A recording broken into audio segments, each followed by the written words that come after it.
Chapter 277. During the day, Yang originally went to pick up Murphy, but on the way home, Murphy received a notice from the company that she needed to go back in the afternoon to take a few endorsement photos for the clothing sponsor. Yang had no choice but to turn around and send Murphy back to the company. But at noon, the two of them still went for a romantic Western meal. However, what they didn't expect was that taking a few photos was quite troublesome. When Murphy returned home in the evening, it was already past 9 o'clock. "Mom, you're back?" Hearing the sound of movement, the little girl, who had already taken a bath and was wearing pajamas, quickly slipped out of bed and ran out, excitedly hugging her mother's leg. Because Murphy was on a business trip, she hadn't seen her mother for several days. Now the little girl, who was used to sleeping with her mother every day, had been nagging for several nights. Tonight, she had been staring at the staircase, unable to see her mother coming back. She had almost become a stone waiting for her mother. "Shishi, did you miss Mom?" Murphy looked tired. She touched the little girl's head and asked, feeling gratified. "Of course. I miss you every day." The little girl jumped up and said coquettishly, "Mom, I want a hug." "Shishi, your mother is too tired today. Her waist hurts a little. Let her rest for a while." Yang walked over with a glass of milk. He even used chopsticks to stir the milk powder inside and said reproachfully, "It's okay. Shishi, come here." Murphy put down her bag and sat on the sofa with a smile. She didn't care if her high-end dress would be wrinkled or not. Then she pulled Shishi up and hugged her in her arms. The mother and daughter pair started to talk intimately. "Mom, does your waist hurt?" "Why doesn't Shishi's waist hurt?" The little girl sat on her mother's lap. She turned her head and pressed her slender waist as she asked puzzledly, "How old are you?" "It's just a little bit long, where's the waist?" Mo Fei was amused by the little girl's cute appearance. She stretched out her finger and scratched the bridge of her nose, and said with a smile, "Mama has been standing for too long today, and she is too tired, so her waist can't stand it anymore." "Does it hurt a lot?" Shishi frowned as she listened to her mother's words. She held her mother's hand and asked worriedly, "Well, it hurts a little, but with Shishi's concern, Mom feels much better," Murphy said softly. Yang made the milk and walked over with a smile. "It's fine. I guess it's an old injury. I'll give you a massage later. I guarantee that you'll feel comfortable when you wake up tomorrow." "What nonsense are you talking about?" Murphy blushed. She reached out to cover Shishi's ears and said reproachfully, "Shishi is still here." "What are you talking about?" "I'm talking about giving you a real massage, not something else." "What are you thinking?" Yang didn't know whether to laugh or cry. I can't hear you." Shishi shook her head and broke free from her mom's hand. She pouted and unhappily said, "Papa, Mom, what are you talking about?" "Papa said to let you drink milk, and then go to bed." Murphy pointed at the time. "It's already 9 o'clock. The little girl usually went to bed from 9:30 to 10 o'clock, but before going to bed, she wanted to listen to a story for a while." "Okay then." Shishi didn't stick to her mother. She obediently came down, held the cup, and gulped down the milk. Drinking a cup of milk before going to bed can not only replenish the nutrition, but also help her sleep more soundly. "I'll make you a cup of milk later, and then you can take a bath after drinking it." Yang looked at Murphy, who was lazily curled up on the sofa, and said softly with some heartache, "Okay." Murphy turned over and lay on the sofa, revealing a beautiful arc. She rubbed her waist, then tried to raise her head and pitifully asked Yang for comfort. "It really hurts." Shishi was drinking milk at the side, but her big eyes were still open, looking at her father and mother's body. At this moment she stopped.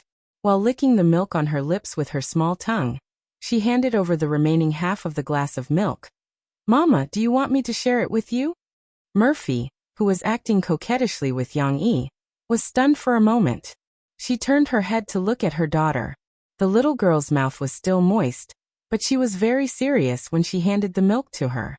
Murphy was touched and gratified.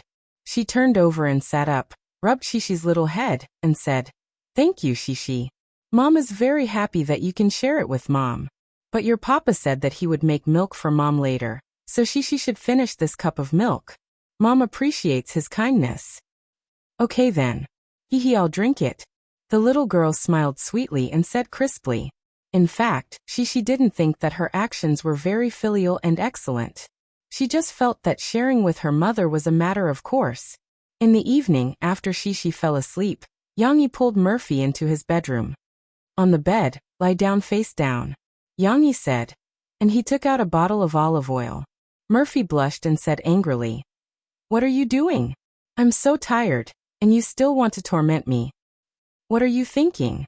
Yang was stunned for a moment, and then smiled helplessly. "Didn't I say that I would give you a massage? Who said that?" Murphy realized that she seemed to have misunderstood. She stuck out her tongue and said, "Are you really not going to do anything bad? Of course you're so tired today, and I feel sorry for you. What bad things can I do with you?" Murphy didn't know how many times she was moved tonight. She stepped forward, hugged Yang Yi's waist, and put her head on Yang Yi's chest. "You bastard! Why do you always say things that move me?" Yang Yi patted Murphy's head gently, kissed her forehead, and said softly, "Okay, don't be moved. Lie down, I'll give you a massage. Have a good sleep tonight, and you should be fine when you wake up tomorrow." Murphy obediently lay down on the bed according to Yang Yi's instructions, and even took a small pillow to cushion her pelvis. After a while, she suddenly cried out, "Aya, what are you rubbing on me? It's cold." "Olive oil."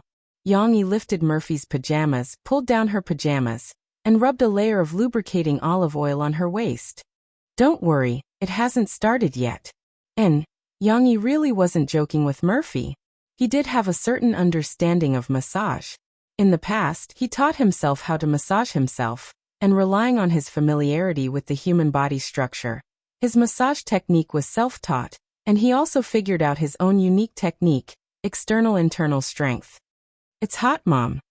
Under Yang Yi's massage technique, Murphy couldn't help but moan. She was a little embarrassed, and used words to cover it up. "Aya, it hurts a little. Bear with it here, it hurts a little and you'll feel better. Then be gentle." Murphy's voice was a little trembling. "It hurts." "Ah." Yang Yi rubbed Murphy for a while, and then wiped the sweat on his forehead with the back of his hand and said, "Okay, it doesn't hurt now, right?" Yang Yi's unique technique, although it only plays the role of heating and promoting the blood circulation, but it still consumes a lot of internal strength. After a while, Yang Yi himself was a little tired. "And it feels a lot better," Murphy said a little shyly.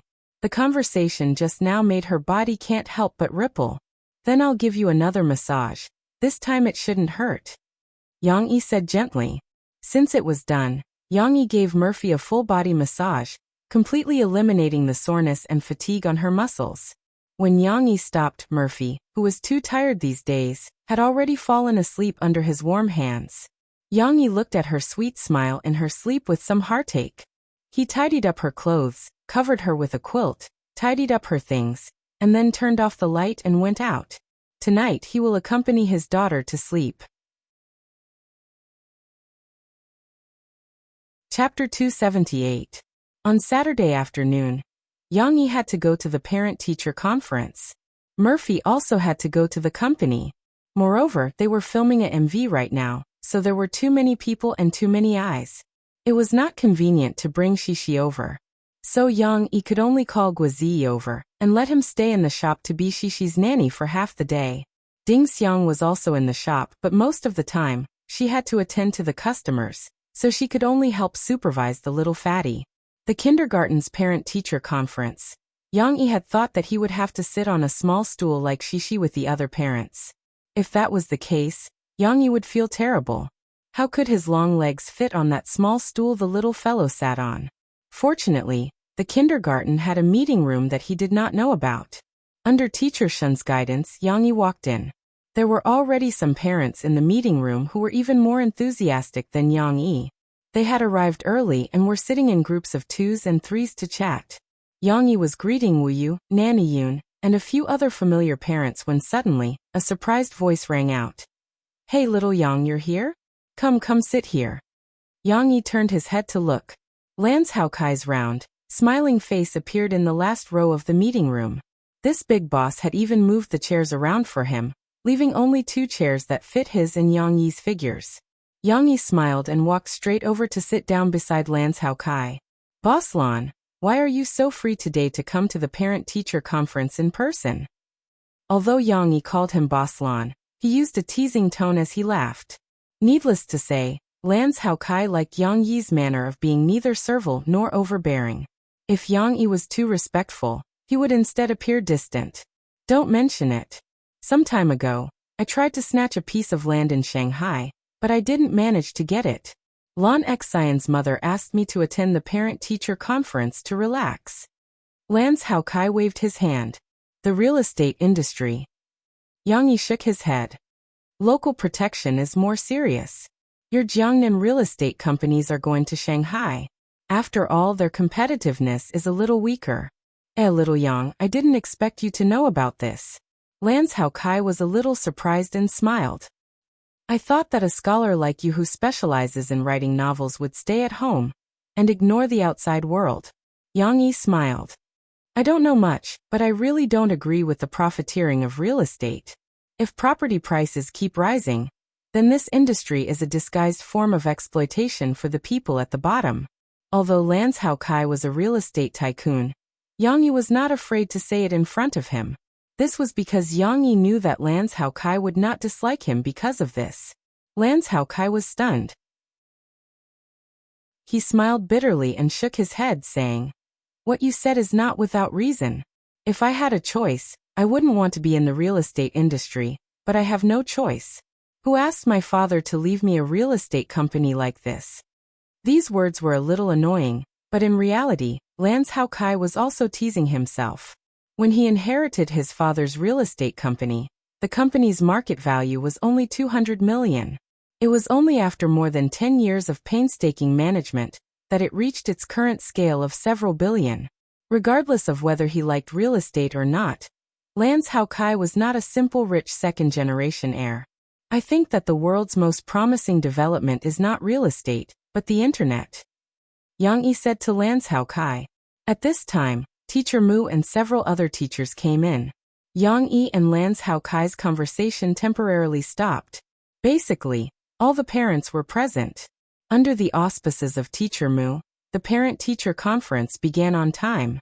The first thing to be said in the parent-teacher conference was naturally to tell the parents about the current situation in the kindergarten and class. Teacher Mu also praised each student one by one. Regardless of whether they were naughty or not, Teacher Mu picked the good aspects and praised them first. Then he mentioned a few of the children's usual problems and asked the parents to go back and urge the children to correct. For example, Lan Xian was the first to be praised by Teacher Mu. Lan Xian is a very kind and lovely child. She is very willing to help other children. Of course, there is a small problem. Lan Xian doesn't like to exercise very much. This has a negative impact on the child's physical development. I hope that when Lan Xian's father goes back, he will encourage the child to exercise more and eat more healthy food and fruits. Lan's Hao Kai smiled and nodded. He also took notes. However, when it came to other children, Lan's Hao Kai was not particularly interested in listening. Bored, he excitedly pulled Yang Yi to talk about the internet industry. No wonder he chose to sit in the legendary area of the club. It seemed that he did not intend to listen carefully at all. Yang Yi did not go to school, but he was not very interested in the situation of other children. So while waiting for Teacher Mu to mention Shishi's name, he also continued to whisper to Lan's Hao Kai. The internet can be divided into two parts. One is the traditional internet used by our computers, and the other should be the mobile internet after the rise of smartphones in the past 2 years. The untapped cake of these two markets is as high as trillions. When it came to the internet, Yang Yi could talk more than real estate. They did not talk for long. Teacher Mu turned his gaze to Yang Yi. Yang Yi reacted quickly and immediately shut his mouth. This skill of hiding was 100%. Today, I also want to praise Shishi. Shishi is a very sensible child. She usually listens very carefully in class and works hard to complete the tasks assigned by the teacher. Since school started, she has received 3 big red flowers. Moreover, Shishi also unites her classmates and loves the group. She is also willing to share with her classmates, whether it is delicious food or her story. Teacher Mu's praise made Yang Yi a little happy. He puffed out his chest as if to highlight his identity as the father of the girl who was praised. However, Teacher Mu did not intend to praise him just like that. She still wanted to invite Yang Yi up. Please invite Yang Yi's father up. Yang Yi walked over with a puzzled expression. Teacher Mu said with a smile. I mentioned before that she is willing to share with her classmates. The reason why the child is generous and kind is also related to the education of her parents at home. Shi's father is a very good cook. Moreover, I heard from Shishi that you and your wife often encourage Shishi to share with her friends at home, right? It seemed that she wanted him to share his experience. Yang Yi did not refuse. He nodded and said, Shishi's mother has contributed more in this aspect. Before coming to kindergarten, Shishi was a little introverted. Her mother hoped that she could make more friends and that she could be a generous and positive person. So she bought 2 lunch boxes for her. She is indeed a very open-minded mother. Of course, Yang Shi's father also works very hard. He has to prepare 2 lunches every day. That's not bad. He just needs to buy more ingredients. It won't take much extra time. Yang Yi smiled. But she usually likes to share some fairy tales with other children in kindergarten. Does Yang Shi's father know about this? Teacher Mu asked. Yang Yi nodded and said, This is not my credit. I only found out about this later. But I think she did a good job, so I encouraged her to bravely tell stories to her friends. It doesn't matter if she can tell the complete story. Her mother and I both hope that she can be trained in this process, and also let her have a closer relationship with other friends. This is what we are happy to see. Very well said. I also hope that all the parents here can learn from Yang Shi's father, and encourage them to do something that they can. Don't care about how the child does. The most important thing for us parents is to stimulate the enthusiasm of the children, and let them be trained in these small things. Of course, the biggest reason why I invited Yang Shi's father up is actually because of this book. Teacher Mu suddenly laughed. She took out Shi's bedtime story from the bag next to the lecture under Yang Yi's surprised gaze. Chapter 279. Seeing his book being taken out, Yang Yi was a little surprised, but it was expected. Since Fu Jun told him Shi's bedtime story sold well, Yang Yi knew that one day this book would spread in Jiangqing City. This fairy tale book was recommended to me by my husband, but I didn't expect that the stories in it were all very familiar. For example, this Little Red Riding Hood, these 3 little pigs, and Pinocchio, whose nose will grow longer when he lies, and so on. Aren't they the stories that Yang Shi usually tells other children? Teacher Mu said with a smile. It's also my fault for not reading the book seriously. When I looked back at the title of the book and the author's name, I suddenly realized that this popular fairy tale book was written by Yang Shi's father. The parents below the podium looked at Yang Yi with some surprise. Yang Yi didn't hesitate and admitted it generously. Yang Yi, where do you sell this book? My Chi pesters me every day to tell her stories. Wu Yu, a good student sitting in the first row below the stage, covered her mouth and laughed. I always feel that it's a bit of an advertisement. So after the new book period, it's not easy to buy it on the market. I'll ask the publisher to send it to me later, and I'll send one to each parent. Yang Yi said generously.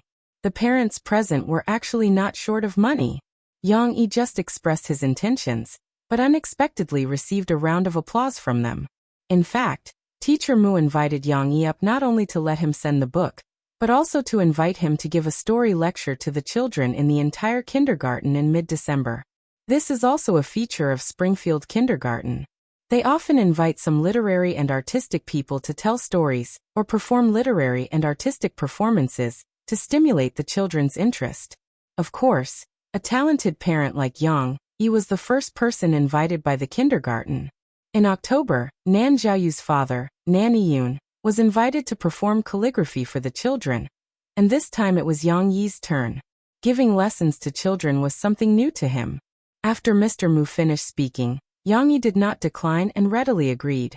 After coming down from the podium, Lan Cao Kai even gave Yang Yi a thumbs up. Boss Lan laughed heartily and said, Little Yang, you're not being nice. I thought you were just a military novel writer. I didn't expect you to be so good at writing children's stories. That's right. You're so good at it. Of course not. I made up these stories for Shishi. I didn't expect them to be so popular. Yang Yi smiled. Besides, the sales of this book were so poor that I didn't want to show it off. That's nothing. If you tell me, I'll buy you a few million copies. Then I'll give one to every employee and every customer. I guarantee you'll be a hit, Lans Hao Kai said righteously. Just as Yang Yi and Lan Zhou Kai were chatting about unrelated topics, Mr. Mu on the stage talked about the New Year's Day party that Springfield Kindergarten was going to hold on New Year's Day. This New Year's Day party was to invite parents to attend and share the joy with their children. Although there was still a month to go, the program had to be prepared as early as possible. After all, other than inviting some parents to perform, the children in the kindergarten also had to come up with a program. If the little fellows below the age of 6 were to rehearse their program without a month's time, they would probably make a fool of themselves on stage. Therefore, when Mr. Mu mentioned this, other than inviting the parents to sign up and perform, he also invited the parents to participate and choose a fairy tale drama for the children to rehearse early. At this time, Wu Yu said excitedly, Mr. Mu, there's no need to choose a drama that others have acted in countless times. Among the parents in our class, isn't there a storyteller king? How can we not use such a good resource? Let's get Yang Yi to write a new fairy tale drama for the children. This is good. Wu Yu's proposal was echoed by many parents. Mr. Mu also felt that this proposal was feasible, so Yang Yi was invited to the podium again. Yang Yi, don't decline. Capable people have more work to do. Wu Yu smiled sweetly in the audience. A new fairy tale drama? This was not a problem. Yang Yi had also been learning to be a screenwriter recently. He just had to adapt some fairy tales in his mind into a drama that children could perform. This was not too difficult. Moreover, the drama he wrote was for Shishi and her friends to perform. How could Yang Yi decline? When he agreed on the podium, he had already begun to think about which story to adapt. The story of Little Red Riding Hood? This had already appeared in the book. Maybe it would clash with the performance of the other classes. Although the probability was very low, Yang Yi was not willing. The Emperor's New Clothes? This was not bad. Many children could participate in the performance. However, this kind of story could be performed for adults. If it was performed for children, they probably would not understand. The meaning of the story was too profound. Got it. Yang Yi thought of a very good story. However, this required a lot of costumes and props. But in front of parents who were not short of money, this was not a problem. Her father went to the kindergarten for a parent-teacher conference and had 2 more tasks. Shishi did not know about these things that were happening. The little girl was sitting face to face with Uncle Gua at this moment, staring at him. Last time, when she ran around with Lan Xian and bumped into customers, although her father did not blame Shishi, he still reminded Shishi to pay attention to the situation when playing. So today, Shishi was very obedient and did not run around. Without the little master chasing after them, the 3 little British shorthairs did not make a fuss. Little Gray and Dodo were lying on the table by the window, squinting their eyes to bask in the sun.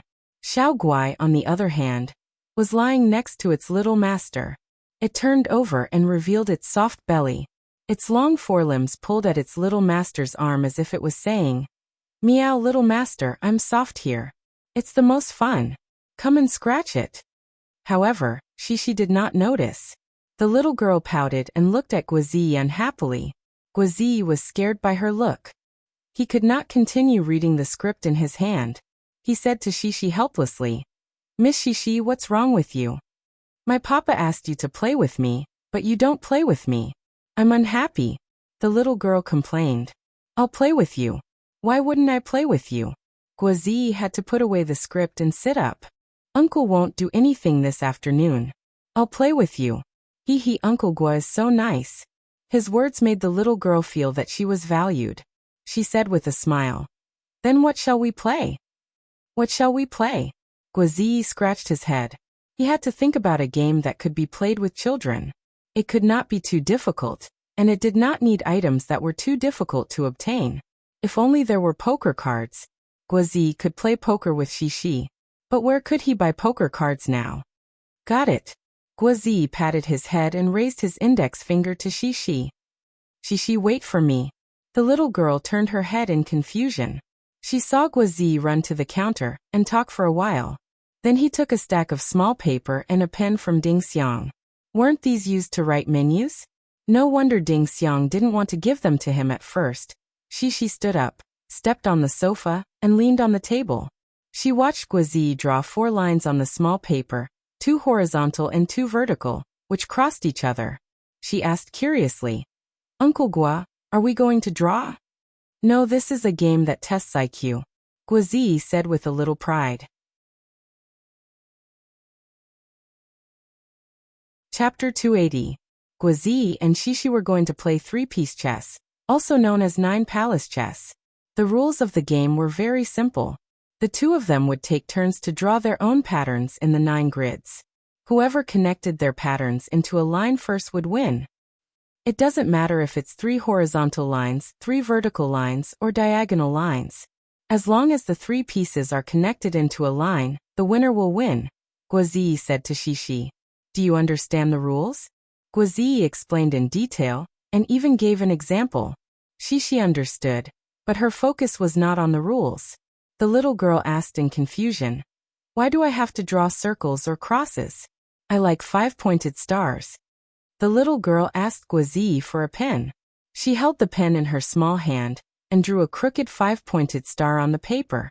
Then she raised her small face and said very seriously, Look, isn't this beautiful? Guazi rubbed his forehead and said helplessly, Okay, as long as you like it.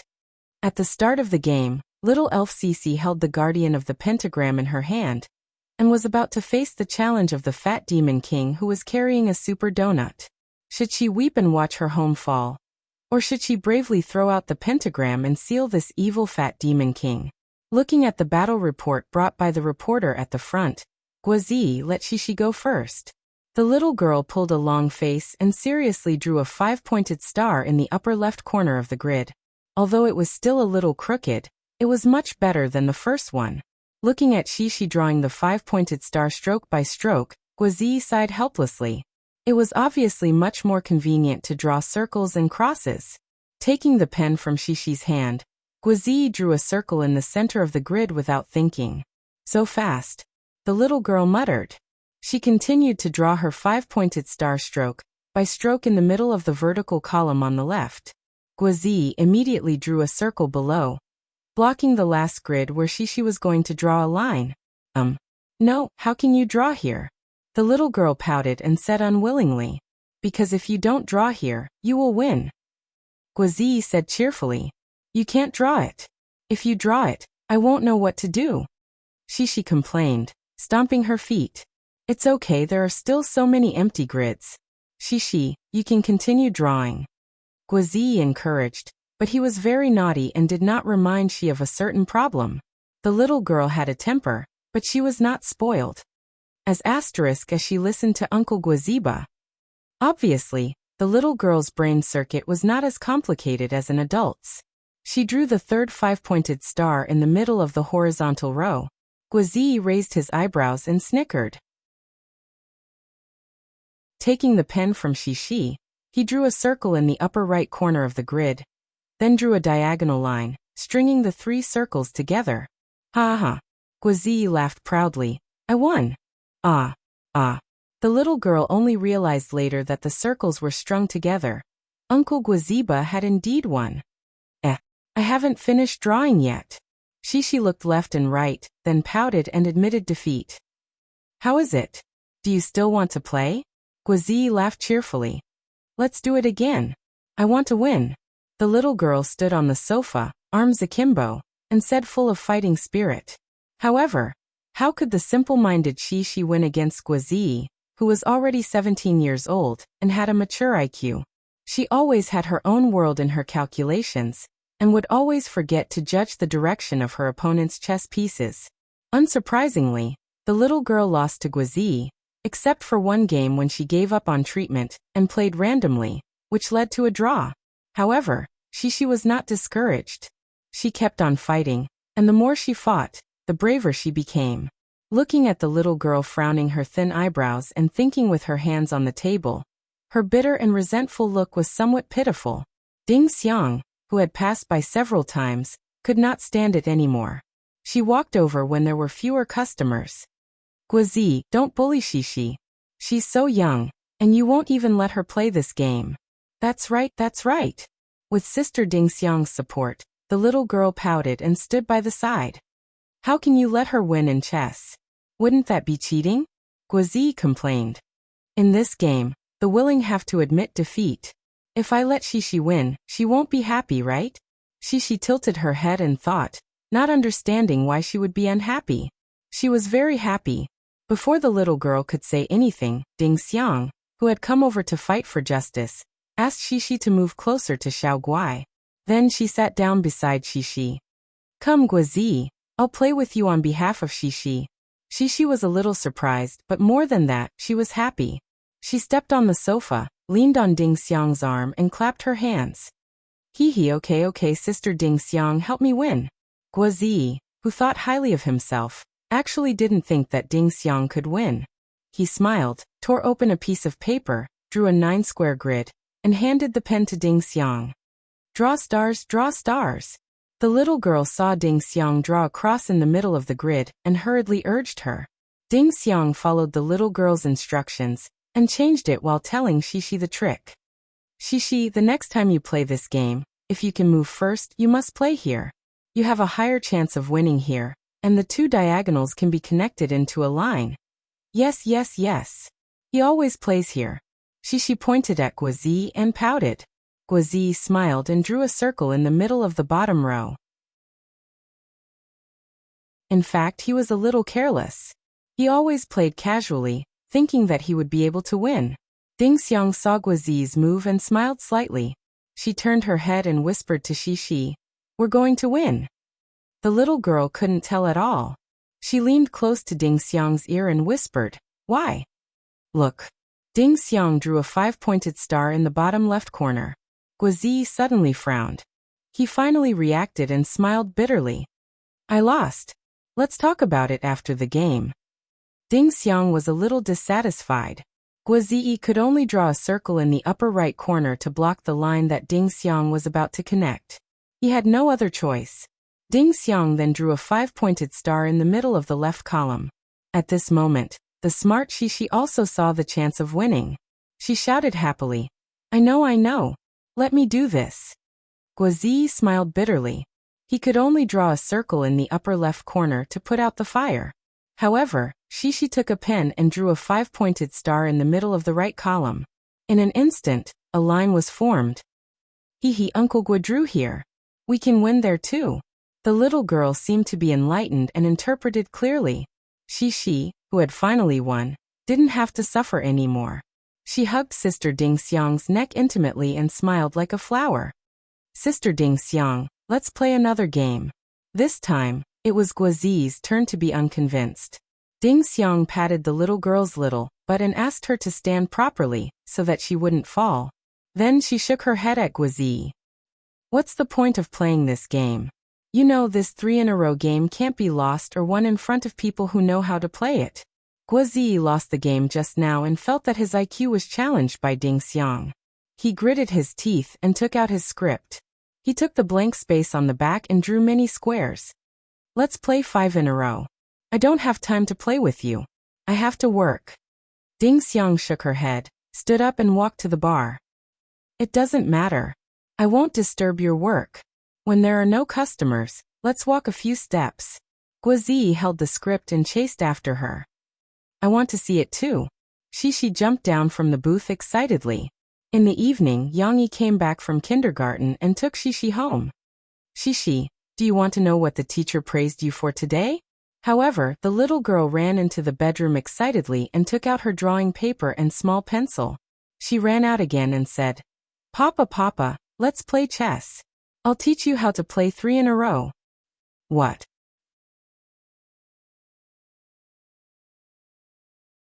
Chapter 281. At the end of the year, Mu Yuqing was very busy with work. But no matter how busy he was every day, He had to spare some time at 10 in the morning and 4 in the afternoon to catch up on Prison Break written by that bastard Yang Yi. Yes, in the past, Mu Yuqing would still respectfully address Yang Yi as Great Master Yang Yi in the book review section. But now, he had gone with the crowd and also scolded Yang Yi as a bastard. Who asked this guy to keep everyone in suspense every day? Just one prison break, and he still hadn't escaped after a few months. There were so many twists and turns that everyone had a heart attack. They were sent to the hospital, recovered, came back for another visit, had another heart attack, was sent to the hospital again, and then struggled in the middle of the night. I want to read the new chapter. Half of the posts in the book review section of Prison Break were discussing the plot, while the other half were urging the author to update. Most of them were complaining about the endless prison break. And the one that everyone raised up was a book friend's godly complaint. Young people don't know the taste of worry, daring to chase prison break, brave and fearless. When one reaches middle age, everything stops. How can one stop without reading the Prison Break? Old people often recall young people's madness. When they read Prison Break, they go crazy again. When the day of Prison Break is over, I'll tell you about it. This book was really poisonous. Look at the poison that can't be stopped. Mu Yuqing recalled the dozens of years of reading books, and couldn't help but want to complain about Yang Yi, the master abuser. Not only did he let Michael's toes be cut off by Abs, but he also set up all kinds of difficulties for Michael's prison break. Almost every plan had some kind of dangerous situation. And the prison break plan was inevitably joined by Teabag Abs. Note: more and more vicious and evil prisoners with ulterior motives. What was even more heart-wrenching was that these people were also scheming against each other. For example, Teabag and Abs hated each other. When Teabag eavesdropped on Michael and his brother's conversation, and came back to tell them that one person would be excluded from the prison break list due to insufficient planning, Abs wanted to get rid of Teabag, the thorn in his side.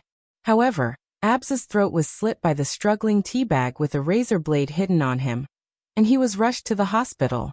Michael had also lost some of the prison blueprints because he was accidentally scalded. Fortunately, he found Wire, who was locked up in the mental ward, and used his godlike memory to recover the blueprints. Not only inside the prison, but also outside the prison. The mysterious forces had been planning to kill Lincoln. Fortunately, Lincoln had escaped death several times. He had escaped the electric chair, the truck that knocked him down, and the assassination of the agents. However, with his father's help, Lincoln was still unable to escape from prison. In order to cover his father's escape, he surrendered himself to the prison guards who surrounded him. Fortunately, despite all the twists and turns, Michael's plan seemed to be quite thorough. Even if the terrifying Abs recovered and returned, as long as there were no more accidents, they could carry out the escape according to the original plan. However, Mu Yuqing didn't think that things were that simple. Just yesterday, Mu Yuqing saw that in the latest 2 chapters, Yang Yi had tricked the main character again. In order to save his own life, the weak and incompetent gigolo Tavina actually reported Michael's escape plan to Barrack. The shocked Barrack smashed open the floor of the police room, and unsurprisingly discovered the hole that Michael and the others had painstakingly dug out. They were discovered by the tricky prison guard Barrack, who was always targeting the main character? Then why were Michael and the others still playing? Wouldn't all their hard work go down the drain? However, at this time, the evil Yang Yi actually stopped the chapter. Mu Yuqing's heart was in so much pain that he couldn't sleep well. He finally managed to stay up until 10 in the morning, and saw the latest chapter. What happened? Mu Yuqing couldn't wait to open the webpage, and subscribe to the latest chapter. 2 seconds later, Mu Yuqing excitedly waved his fists. Grandpa, well done. It turned out that when Barrack discovered the hole, Westmoreland had also appeared at the door of the office. He held the shovel and wrestled with Barrack. Although the old man's physical strength couldn't compare to Barrack, who was as fat as a pig, the old man still managed to turn the situation around in the end. He unexpectedly grabbed the iron kettle and smashed Barrack, who had snatched the shovel away. However, the scene that followed made Mu Yuqing's heart wrench again. Why this scene? Because Yang Yi also included an illustration. In the illustration, Grandpa Westmoreland was shakily pulling out a long glass shard from his waist. Yang Yi also used a technique of illustration to give a close-up of the blood-stained glass shard. In the struggle just now, the old man was pushed by Barak onto the table and crushed the coffee kettle. The broken glass shard pierced into his stomach. Old master won't die, right? Mu Yuqing finished reading this chapter. He was on tenterhooks and felt a little uneasy. The old man still covered his wound, pushed the trash can out, and returned to the team. He also sent a message to everyone. We must escape from prison. We have to leave now. Barak was tied up in the pipe by the old man. Obviously, his unexpected disappearance would definitely attract the attention of the prison. If they didn't escape today, the prison would launch a large-scale search, and they would never have another chance. However, the chapter was interrupted again. Mu Yuqing couldn't help but complain about Yang Yi in the book review section, and catch up with the latest chapter. At this moment, there were still many posts in the book review section worried about the old man's condition. This kind and cute Grandpa Westmoreland won't die, right? Please have mercy on him, Yang Yi. Don't let him die. I think Westmoreland is dead for sure. Think about it, they are in prison and lack medicine and medical treatment. They can't seek medical treatment. Did you see that illustration? With such a long glass shard, the wound is probably as deep as a finger. He won't die for a while, but if he doesn't seek medical treatment quickly, he won't be able to hold on. Moreover, he is so old. Are you crazy? The old man is fine and he wants to die. I think there is still hope. Don't they have a medical room to escape from prison? Once they get there and bandage the wound, the old man will definitely get better. Hey, aren't you worried about this prison break? It's so hasty. I think it's a little risky. Mu Yuqing's heart couldn't help but tremble. He echoed below, don't say that. I'm also very worried. What if Yang Yi comes up with something else? And with his character, he probably won't let Michael and the rest escape so easily. The arrow was already on the bow, and had to be released. What kind of twists and turns would there be when Michael and the rest's prison break officially began? However, the next chapter would have to wait until 4 in the afternoon. Mu Yuqing and the other book fans could only continue to wait sadly. Yang Yi, the instigator, didn't know how many book fans were gnashing their teeth and wanting to send him razor blades online. He was sitting in a coffee shop with Fu Jun sitting opposite him. The two of them were discussing the transfer of Sahara Publishing House.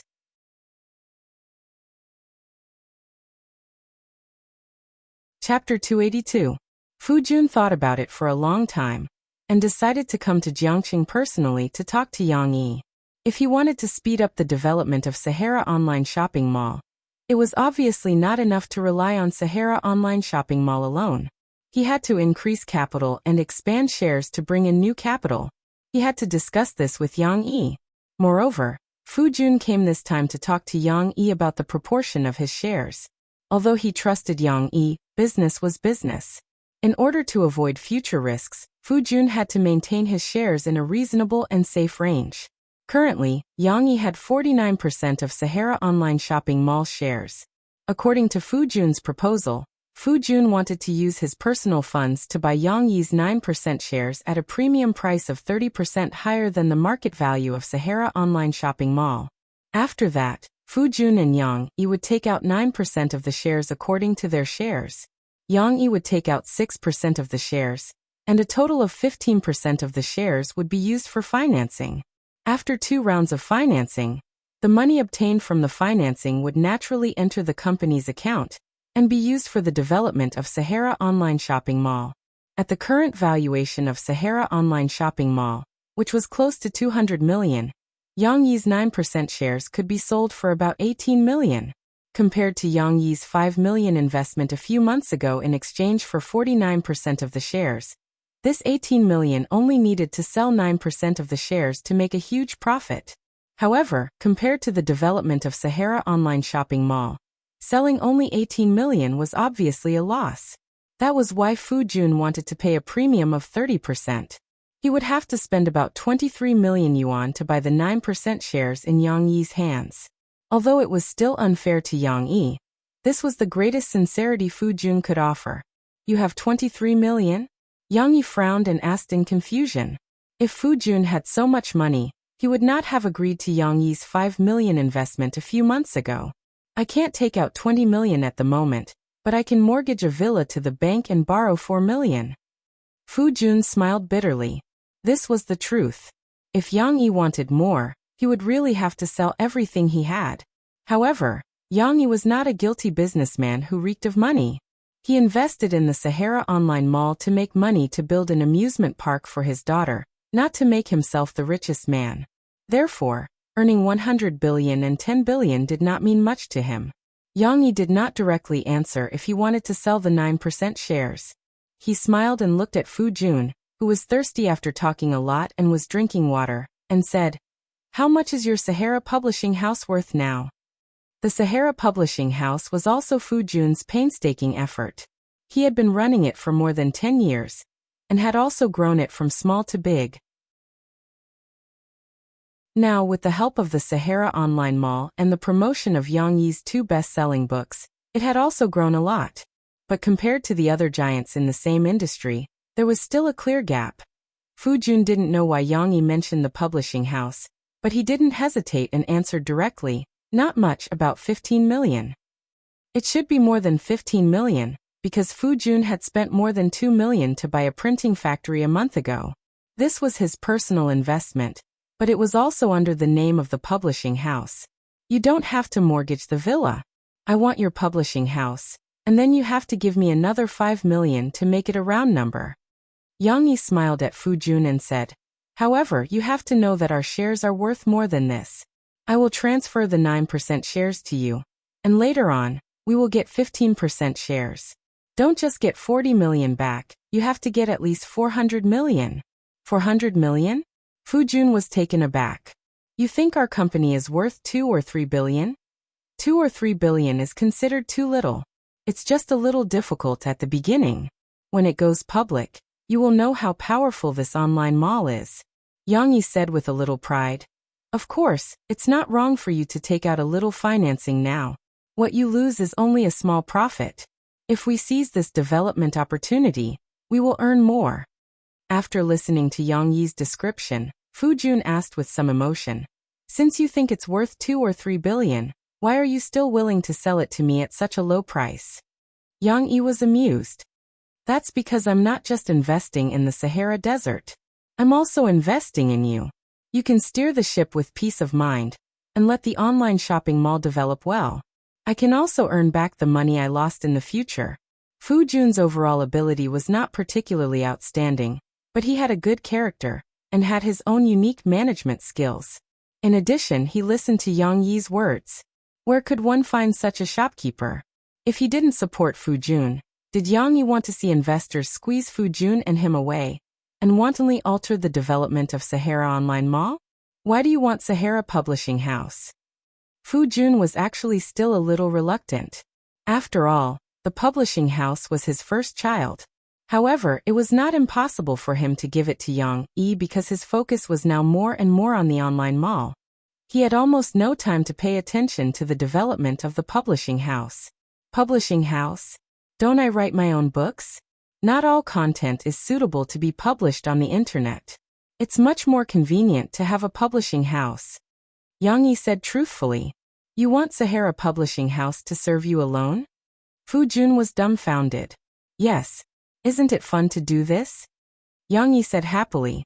I'll throw the manuscript to the publishing house, and they will proofread it for me, typeset it, and so on. Then they will arrange for it to be sold on your online mall. It's a one-stop service, private customization, and absolutely first-class enjoyment. In fact, Yang Yi had this idea. Regardless of whether the publishing house could be profitable or not, Yang Yi wanted to build it into a publishing house that belonged to him alone, just like Murphy's studio. Since he was a person who was reborn, Yang Yi could be willful and enjoy it. Why not? What's more, Yang Yi wasn't worried about the profits of the publishing house.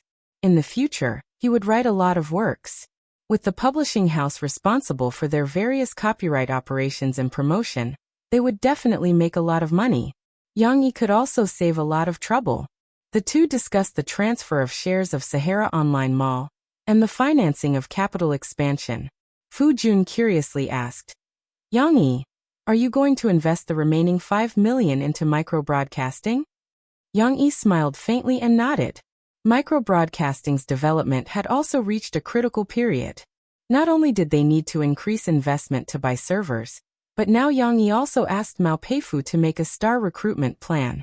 Microbroadcasting's development model was different from Facebook's. By spending some money to let some big stars open their own microbroadcasting accounts, they could attract more people to understand and join the new microbroadcasting.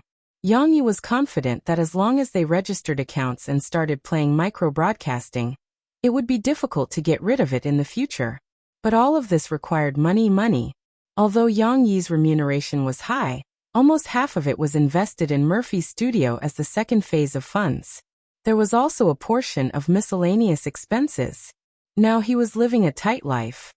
Do you still need investment for microbroadcasting? Fu Jun's eyes immediately lit up, and he asked happily, I still have money, I'll invest for you. Yang Yi helplessly rolled his eyes and said, President Fu, don't worry about the online mall. This is the real money tree. Microbroadcasting is nothing compared to this. Yang Yi didn't lie to Fu Jun. No matter how well microbroadcasting developed, there were limits. Besides, he originally wanted to treat microbroadcasting as his own toy. In order to prepare for Murphy's development in the future, even if this project developed slowly, he estimated that he wouldn't use financing. Fu Jun was a little disappointed, but he didn't mention this issue again. He had achieved the basic purpose of coming to Jiang City today.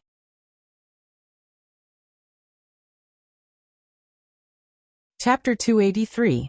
In the new week, Shishi could see her friends again.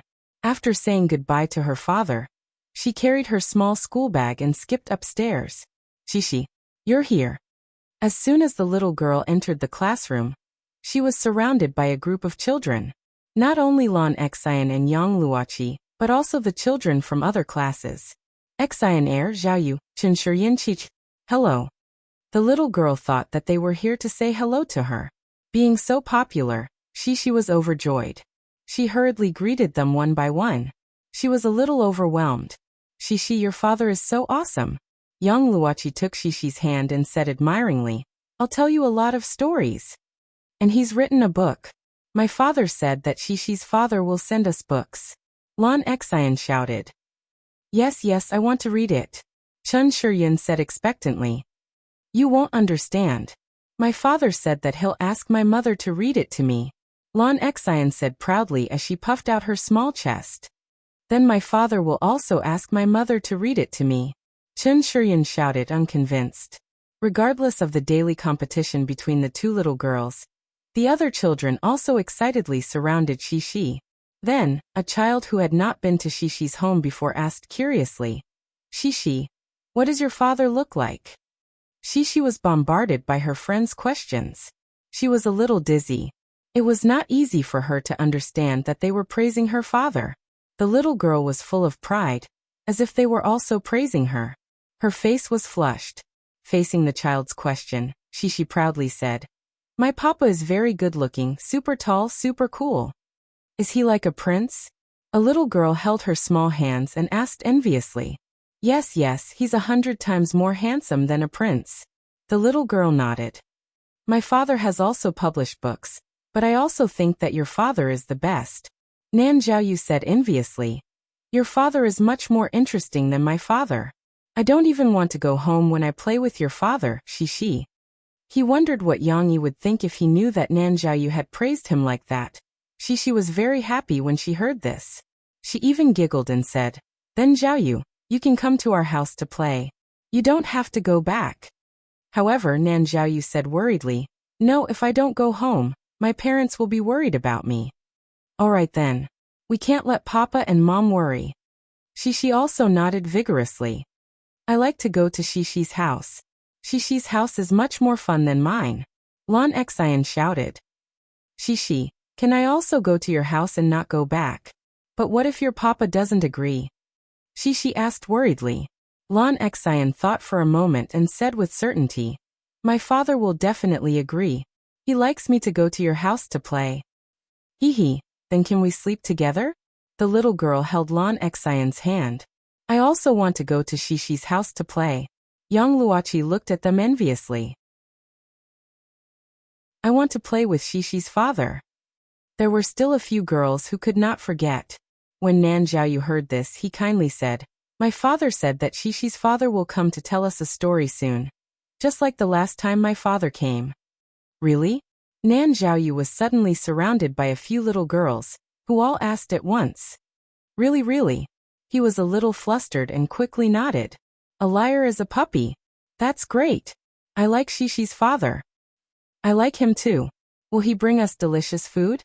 Because today's work was only arranged to shoot a music video, and Murphy's scenes were pitifully few. After finishing early, Murphy could go home early for once. Shishi was picked up by her father. When she saw her mother, she could not wait to pounce on her, her little face full of excitement. Mom, do you know? I'm very happy today. Really? Why are you so happy? Murphy picked up the little girl and asked with a smile. Because everyone likes me and Papa so much. The little girl proudly said to her mother, They all want my Papa. Yang Yi walked over with Shishi's school bag, took out the little girl's lunchbox, and said with a smile, It's probably because after the parent-teacher conference, their parents told their children that I wrote a book for Shishi. When Shishi finished school just now, a group of children lined up to say hello to me, which gave me a fright. He said it lightly. Murphy did not know how popular the scene was at that time. A group of children rushed to him with shining eyes. Each and every one of them was like a fan. If they could say a word to Yang Yi, their faces would bloom with joy. If they could hold hands with Yang Yi, whether it was the little boy or the little girl, they would all be happy. Yang Yi found it difficult to understand their excitement, and he did not know how many good things his daughter said about him to these children in class.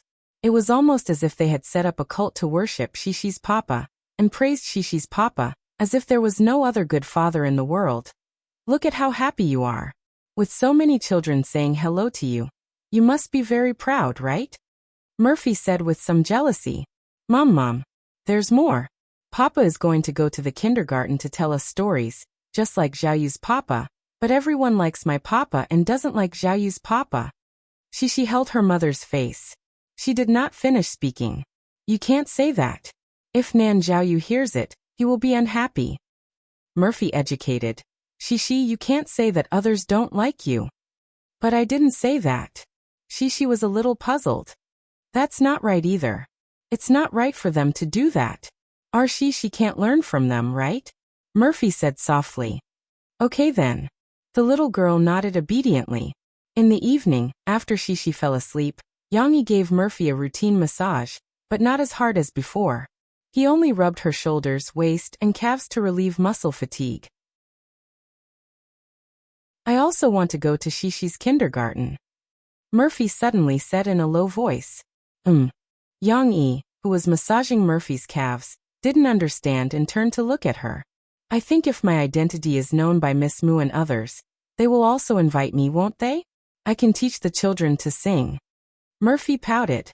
But you haven't made your identity public yet. Yang Yi smiled and said. Don't think so much and don't blame yourself. I know you have your difficulties. I'm also a little worried. If it's made public, will Shishi be harassed by those reporters?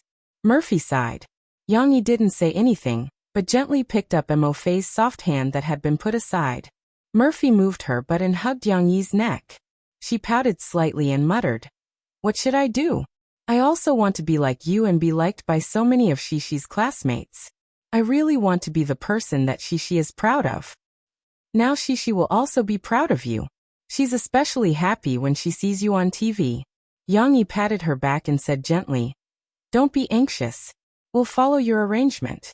If it's really made public, it's no big deal.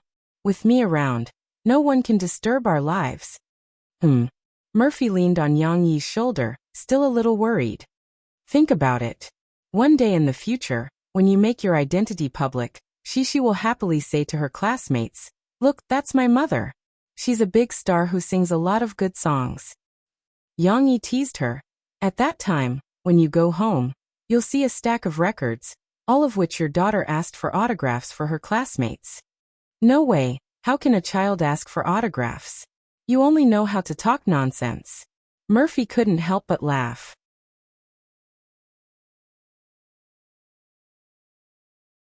Chapter 284. Get ready, all cameras. Are you ready? Action. With a shout mixed with Chinese and English, several cameramen walked in a bamboo forest with cameras and took pictures. There were also people helping to pull the strings. And in the midst of the falling bamboo leaves, a beautiful woman in a plain white ancient costume slowly walked out, as if she had traveled through time. Her appearance was unparalleled, delicate and refined. Her expression was indifferent, and her temperament was otherworldly. Her fluttering white dress made her look like a fairy. Her beauty was somewhat suffocating. Without accompaniment, her red lips slightly opened as she sang. Time is hard to come by. The autumn wind is tired of drifting. The setting sun refuses to leave, hanging on the wall, reluctant to part with me. Yes, the person who was surrounded by photographers was Mo Fei, who had changed into an ancient costume. Mo Fei, who had changed into the ancient costume, was really beautiful. She seemed to have become 10 years younger. What was even more amazing was the original cold temperament of her body, which matched with her white ancient costume dress, gave people the feeling that she was a fairy who had descended to the mortal world. She almost didn't look at the camera, as if there was no one around. While looking around, she slowly sang the lyrics. Without accompaniment, she sang with a resonant voice as if there was an accompaniment. The words that once whispered in my ears have already flowed eastward like the sound of the tide.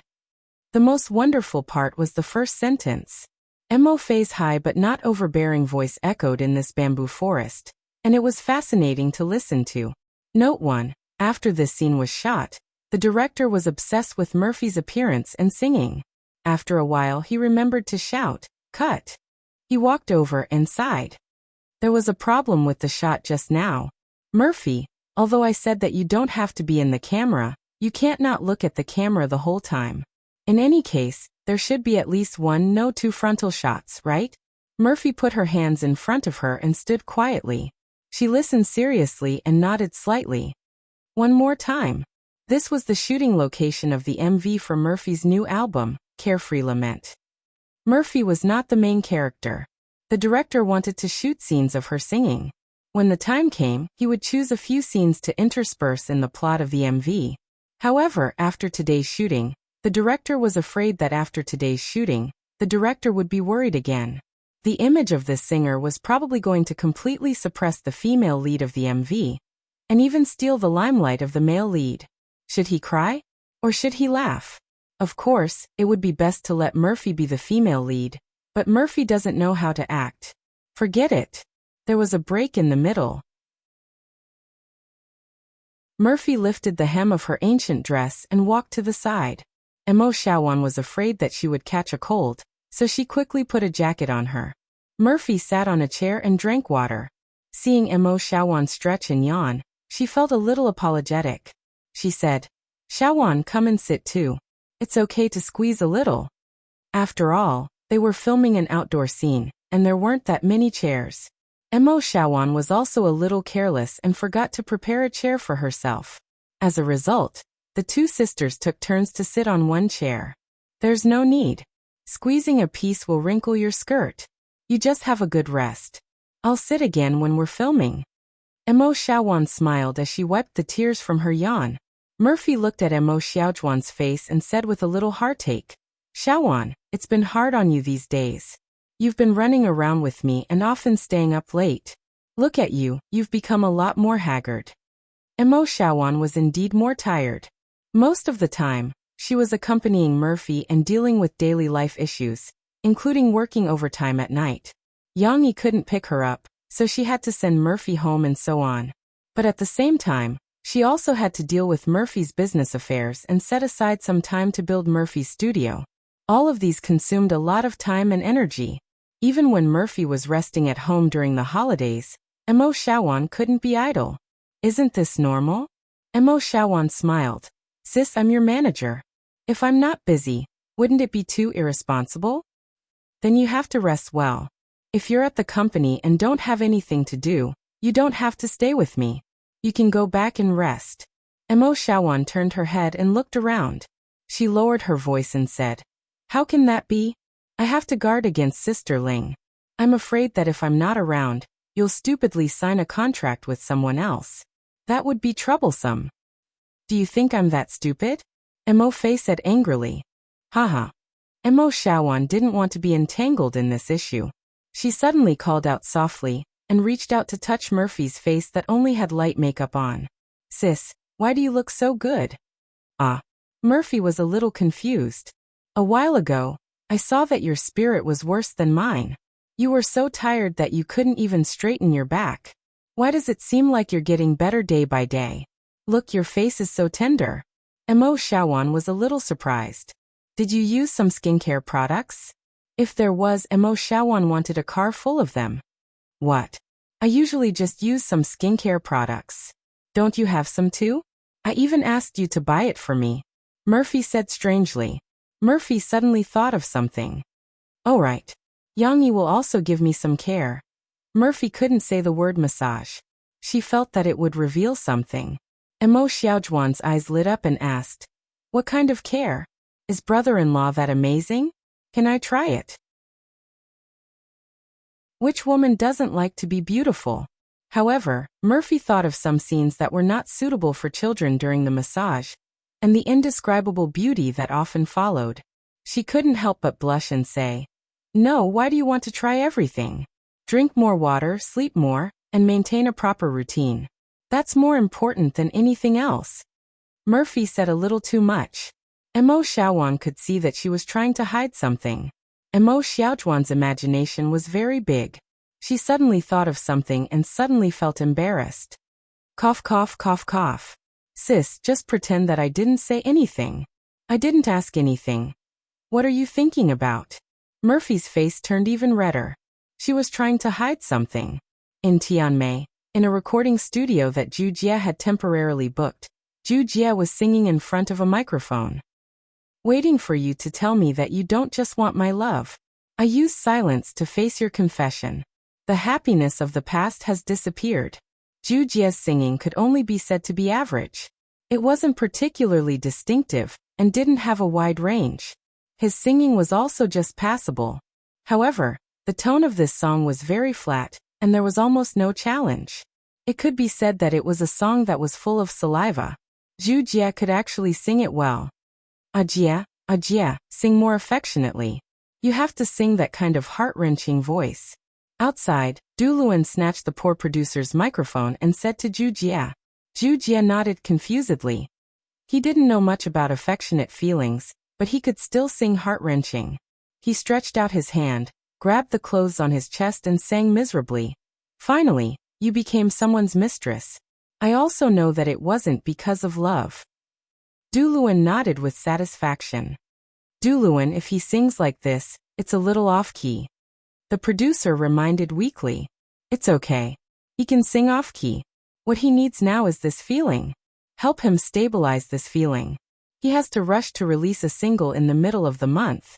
Take advantage of the fact that there aren't many people releasing songs at the end of the year. Du Luan smiled and said proudly. He could already see the rising potential of a newcomer that he had personally groomed.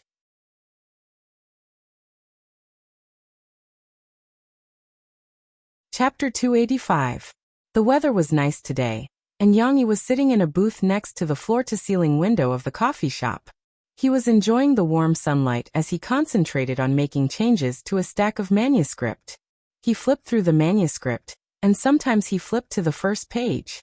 On it was written, Ugly Duckling. Screenwriter, Yang Yi. This really was a children's play adapted by Yang Yi himself. Yang Yi only knew that the story of the ugly duckling was about a swan egg that was mixed into a duck egg. After an ugly duck hatched, it was discriminated against in all sorts of ways. In the end, it turned out to be a white swan. Of course, he didn't know the details of the story. In his previous life, he wouldn't have bought a fairy tale from Hans Christian Andersen. He only knew a bit of the plot from other people's quotations. With this pitiful memory, Yang Yi rewrote the story. He even added more characters and supporting dialogue based on the number of children in the middle class. Thus, there was nothing wrong with him signing himself as the screenwriter. The script was finished, but Yang Yi was still not satisfied. He felt that the dialogue had to be suitable for the children's age. He couldn't use a lot of rhetoric and adjectives like adults. Thus, he had been revising it all day. He still had to strike a balance between work and rest. Yang Yi put down the manuscript, stretched, and took his coffee cup to the bar to make himself a cup of coffee. Ding Xiang's skills had been honed, but Yang Yi was still self-sufficient. He didn't enjoy the coffee, but the process of grinding coffee beans, brewing coffee, and filtering the residue. However, he was somewhat surprised to see Guozi sitting on the bar with his butt up and chatting with Ding Xiang. Hearing the movement behind him, Guozi hurriedly straightened his back and put away his butt. He awkwardly greeted Yang Yi. "Big brother Yang, I saw that you were busy just now, so I didn't disturb you. Didn't you go to shoot a movie? Why do you have time to come here to play?" Yang Yi asked with a smile. "Him." Someone stood him up, Ding Xiang said as she helped Yang Yi take down his coffee. Yang Yi was surprised. "Senior Du stood you up?" Because of his relationship with Guozi, Yang Yi often called Du Yuanlei a senior sister Du. Of course, it was only to tease Guozi in private. How could that be? She's always the earliest. Guozi waved his hand and said indignantly, "It's Tang Kaitai. He's the male lead. 2 days ago, he was only late and asked everyone to wait for him. Today he didn't come." Tang Kaitai? Yang Yi thought of the pretty boy who was not very energetic during the freshman's party, but he could always cover up his flaws and win the applause of many girls. "Why did your director choose him as the male lead?" Ding Xiang asked in confusion. "How can there be such a big shot? He's just a student." Senior sister Du thinks that Tang Kaitai's acting is not bad, and he meets the requirements of a handsome male lead. Plus, he was very active in front of senior sister Du and pestered her to be the male lead. Senior sister Du didn't have a better candidate, so she let him try. Guozi made excuses for Du Yuanlei. Today he didn't deliberately not come. We waited for a while, then he called to say that there was an emergency at home, and he had to go back. There's no other way. Guozi spread his hands. The actual situation was similar, but Guozi knew that Tang Kaitai was just making excuses. He could see that this guy showed all kinds of impatience after the movie started shooting. He was smiling on the surface, but cursing in his heart. Tang Kaitai paid attention to his image, but he deliberately showed his easygoing side. What he did exposed his true thoughts. This time he didn't come, which brought a lot of trouble to the crew. Originally, they were going to shoot Tang Kaitai's scenes today. Du Yuanlei was worried that this guy would change his mind, so she brought forward all his scenes and asked Guozi, Qinwen, and a few other supporting roles to memorize the corresponding scripts. However, if he didn't come, today's scenes couldn't be shot at all. Du Yuanlei and everyone's previous preparations were all in vain. Moreover, Tang Kaitai said that because he was going back to Xiangnan, he wouldn't show up at school for a week. Although he sincerely apologized on the phone, Guozi could see that Du Yuanlei's face was as black as the bottom of a pot. Guozi was actually very annoyed, and he looked down on Tang Kaitai even more. But since they were all in the same crew, it was not good to speak ill of others behind their backs. He could only say what he could say to Yang Yi and the others. "So we're not shooting today?" Yang Yi didn't understand the process of shooting a movie at all. He made his coffee, then turned around and asked with a smile. He motioned to Guozi to finish the coffee in his cup, and then poured a cup for him. "We can't shoot, the main character didn't come, we can't just shoot blindly, right? Senior Du said that she will go back and take a look today, and then decide what to do tomorrow. She will inform us on SNS. Guozi said. "Good things come with setbacks. The problems you encounter now are just stepping stones for your future success." Yang Yi smiled and raised his cup to Guozi. "Come on, young man, you must always believe that good things are about to happen." What a big bowl of chicken soup. Guozi and Ding Xiang looked at each other. They didn't expect Brother Yang to do this. In Yangcheng, Li Manman, who had just participated in a product endorsement launch, walked out of the venue with a smile. Her agent, Ichi, and several security guards helped to block the reporters and some enthusiastic fans that swarmed over. "You've all worked hard. Everyone go home early and rest. Thank you, thank you," Li Manman said with a smile as she received flowers and gifts from her fans. When she was about to walk out of the hotel, a reporter squeezed over with a small recording pen. "Miss Li Manman, what do you think about Murphy, who was only on the show as a foil to you? now that she has been invited to participate in the Jishin interview, with her song Crossing the Ocean to See You. What do you think about this matter? The reporter's lung capacity was quite impressive to be able to finish such a long sentence in one breath. However, it poked at Lee Man-man's sore spot. In the past few years, she had expressed her wish to appear on Jishin Interview, a program that was said to only invite top celebrities, whether it was a pity, or pretending to be pitiful, or unintentionally mentioning it in some programs. Although being invited to the show might not be able to increase her popularity, but through the show or Luo Xian, she could enter the fashion industry. She might even be able to walk on the red carpet of the fashion festival. Then, her career would be able to take a big step forward. Her fans were also trying their best to promote this matter, and it became a hot topic on the internet. Because of this, she had the title of the woman who wanted to be invited to the Jishin interview. But Luo Xian didn't have any response to this matter. Murphy was the first to arrive. What would Lee Man-man think about this? When she heard this news, of course she was mad with jealousy. She didn't even know how many things she had smashed in her own house. But in front of the reporters she couldn't be so impolite. Lee Man-man smiled faintly and said, of course, I want to congratulate Sister Murphy. Sister Murphy is so talented, and her song Crossing the Ocean to See You is so good. It's only right for her to be invited to the Jishin interview. Then Miss Lee, don't you think it's unfair? The reporter didn't pick on the matter, and asked unwillingly. Okay, Man-man is very tired today, please be considerate. Ichi appeared and helped Lee Man-man to stop the reporters. She explained with a smile, and then escorted Lee Man-man to the car.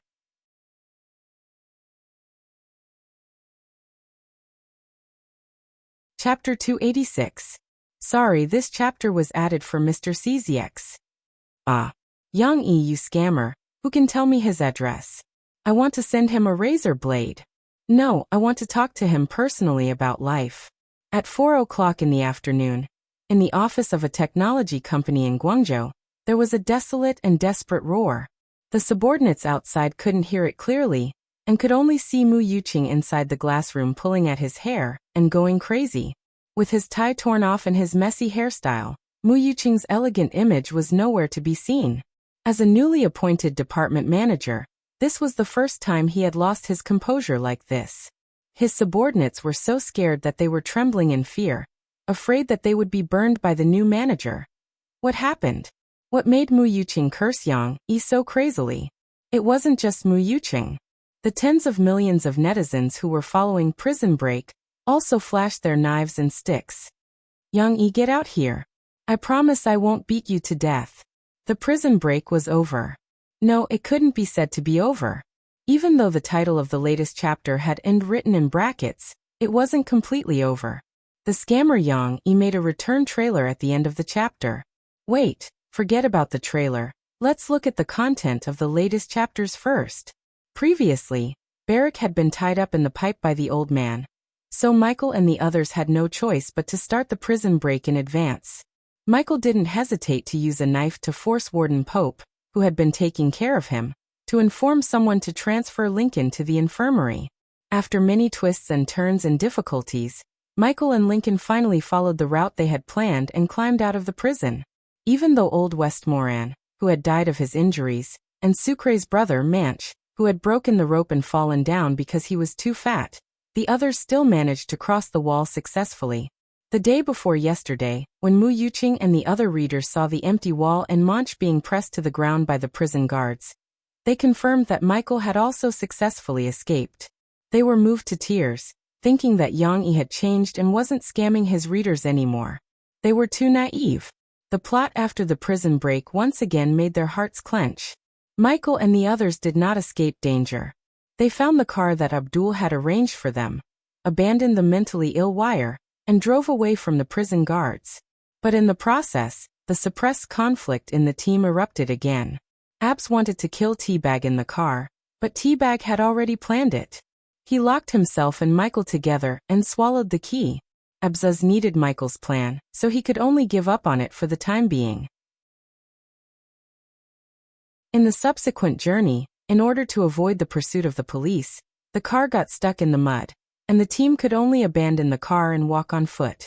Then, in a farmhouse, they had a conflict again. In order to get rid of Teabag, Abzuz took advantage of Sucre, and the others holding Teabag down to chop off Teabag's hand with his axe. When Mu Yuqing and the others saw the word, and in the latest chapter, they thought that everything was over, and that Yang Yi would arrange for these people to get on the plane and leave. However, the beginning of the chapter explained the situation of some of the characters. The mentally ill Wire continued to escape on a bicycle. Teabag was not dead. Sarah was found unconscious after being injected with an overdose of drugs, and Veronica appeared in front of Terrence, who was killed by Lincoln. It was as if the fog had just revealed a small corner. However, Yang Yi explained the rest of the plot while they were getting more and more uneasy. Just as the last 5 people rushed to the plane that was supposed to take them away flew away. The police car was still chasing after them. End of Volume 1. Trailer. Volume 2 will begin again on January 1st next year. Please look forward to it. Yes, this line of words made Mu Yuqing despair and go crazy. What the hell? Shouldn't Prison Break have ended after they escaped from the prison? Why did it only end with Volume 1? Well, even if Volume 1 ended, why didn't it continue? You'll start again on January 1st next year after a month. What the hell was that? You want to take a break for a month? Isn't this cheating the readers? I've seen Yang Yi's nonchalant way of ending chapters, and I thought that was the peak of what humans could do. No, we're really too stupid. What's even better than ending chapters is this, ending the book. Some readers in the book review section laughed bitterly. Someone else laughed. What's the big deal about ending the book? Yang Yi is F***king not updating. Even the reason is so fresh and refined. Someone below went crazy. What should I do if I want to abandon the book? What sin did I commit in my previous life to come and read Yang Yi's book? I even read Prison Break. I want to abandon the book too. But I can't. I still want to know how they escaped. Will Sister Sarah die? Such a gentle and kind Sister Sarah, please don't die. And what will happen to Teabag and Steelwire? Upstairs +1. Speaking of which, Yang Yi hasn't stopped updating. Next door, The Remaining Sins is still updating. I don't want to read The Remaining Sins. After reading Prison Break, The Remaining Sins and other online novels have become boring. Sigh, but what if there's no more books? Forget it, let's go read The Remaining Sins. Hopefully, Yang Dada will come back and update Prison Break soon after seeing how much we support him. Gradually, the atmosphere in the book review section changed. Although there were still some readers who had just seen the trailer and were still scolding Yang Yi, more and more people flocked back to the book review section of The Remaining Sins. During this time, The Remaining Sins, which had fallen a little, rushed back to the top of the rankings, while Prison Break, which was at the top of the list, was still standing firm. Yang Yi, who had been scolded badly, was not feeling good either. He received a call from his hometown. Brother, I don't want to study anymore. I want to work. The person who called Yang Yi was his younger sister. Yang Yi's younger sister, Yang Huan. Yang Yi was the eldest brother, and he had a younger brother named Yang Qing. Finally, there was his youngest sister, Yang Huan. Yang Qing was 2 years younger than Yang Yi. Unlike Yang Yi, he had been working at home and was an honest farmer. Although his predecessor had been living frugally to send money home, Yang Qing had used it all for Yang Huan's studies. In the past few months, Yang Yi had started to give more money, which was why his family had arranged for Yang Qing to find a partner. They were still in the process of dating, and both parties were satisfied. They might get married next year. Yang Huan was only 19 years old. Children in the countryside started school late. She was only in her second year of high school, but her grades were very bad. She did not focus on her studies and always wanted to go to the big city. After all, she was still young. Moreover, she was the youngest child that everyone in the family doted on. Now Yang Huan was arguing with her family again, saying that she did not want to study anymore, and wanted to work in the big city and earn a lot of money like Yang Yi. On the phone, Yang Yi had no choice but to say, "How about this? Come to my place for a couple of days and see how it goes. What do you think?" Yang Huan agreed with great joy. However, after hanging up the phone, Yang Yi realized that things were serious.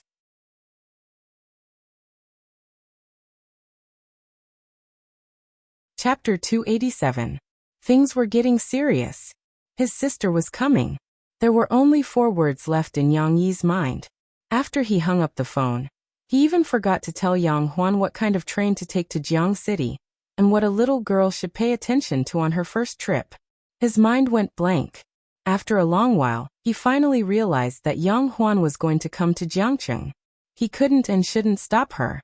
After all, the reason why he wanted Yang Huan to come to Jiangcheng was because he wanted Yang Huan to study in a better school for a change of environment.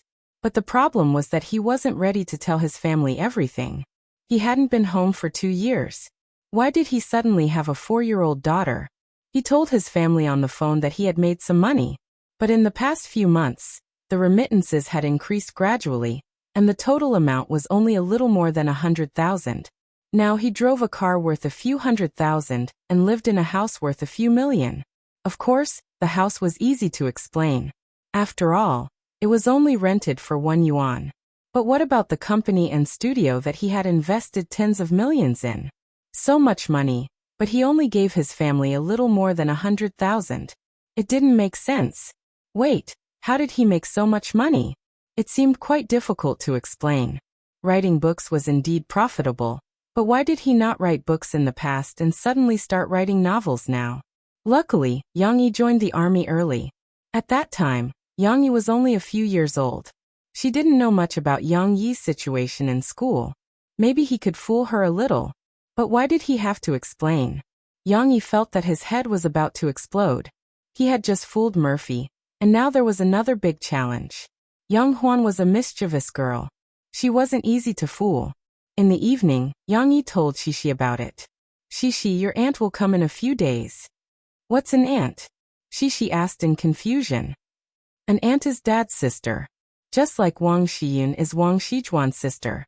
Yang Yi gave an example of Shishi's kindergarten classmate. Really? Daddy's younger sister is Auntie Pretty? The little girl's focus was completely off. Yang Yi did not know whether to laugh or cry, so he could only describe it to her. As a result, the little fellow was inexplicably excited. Although Yang Yi repeatedly said that his aunt had no money and would not bring gifts for her, she still looked forward to his arrival. When Murphy came back in the evening, the first one who ran up to her was Shishi. Mom, my aunt is coming. They'll be here soon. You're what? What do you mean? Murphy didn't hear him clearly at first, so she was a little confused. My auntie. Mom, you don't know either? Papa said that she was Papa's little sister. Just like how Wang Xiyun is Wang Xijuan's younger sister. Shishi imitated her and began to show off her knowledge. However, Murphy was stunned. She was a little confused when she heard the news. First, she looked at Yang Yi, waiting for his confirmation. That's right. She argued with my family that she doesn't want to study and wants to work. I asked her to come over first to do some ideological work, so she might come over in a few days. Yang Yi touched his nose and smiled bitterly. Murphy's reaction was somewhat beyond Yang Yi's expectation. She was completely confused. Yang Yi brought her the chestnut and mushroom chicken soup. She drank it absent-mindedly and swung the spoon mechanically. If Yang Yi had not seen her and stopped her, she would have eaten the ginger slices. In the evening, Shishi fell asleep sweetly with expectations for her aunt. Murphy pursed her lips and began to confide in Yang Yi. Yang Yi, I'm scared. Yang Yi felt that he was the one who was nervous and worried. But Murphy actually told him that she was scared. He couldn't help but be surprised. What are you afraid of? Yang Huan won't eat you when he comes. But I'm afraid that your sister doesn't like me. Murphy said nervously. No, you're so beautiful, and you're a big star. You must satisfy her vanity. She won't dislike you. Don't worry. Yang Yi could only hug her and comfort her. But Mo Fei did not relax because of this. Her face was tense, and she pouted her mouth and muttered. That's not necessarily true. She is her brother's woman, so she must have very high requirements. Even a big star may not work on her. Yang Yi stretched out his hand and pinched her tender cherry lips. You're thinking too much, he said in amusement. I'm not thinking too much. Think about it. When she sees me and Shishi, she must have a lot of thoughts in her heart. In the past, you didn't take Shishi back. Now that you suddenly have a little niece, She must think that it's my fault. Even if she doesn't say it, she must blame me in her heart. She must think that I'm an overbearing sister-in-law. No, I'll explain it to her. Yang Yi didn't know whether to laugh or cry. He had thought that this would be a very troublesome problem before, but he didn't expect Mo Fei to take it all on him, so he was the first to worry. Or you can put all the blame on me and say that I abandoned you before? I won't allow you to say that. Murphy covered Yang Yi's mouth and rebuked. You're not a person who abandons someone. If you want to say it truthfully. Well, don't worry. I'll solve it. If she dares to dislike you, I'll beat her for you. Yang Yi smiled. No. How can you be so violent to your own sister? What you're doing is counterproductive, Murphy said reproachfully. I'm just kidding. Murphy calmed down under Yang Yi's jokes. She felt that she shouldn't panic first. She had to calm down and be prepared. Yang Yi, what kind of person is your sister? Murphy began to interrogate. What is she like? Does she like branded bags? No, don't buy too many expensive things for her. It'll be troublesome if she doesn't want to study anymore after playing around here. Yang Yi hurriedly waved his hand. It's okay if she doesn't study. Murphy once desperately wanted to please Yang Huan. Fortunately, she came to her senses in time. But it's better to study in the same university. You haven't told me what kind of person your sister is. What kind of person was Yang Huan?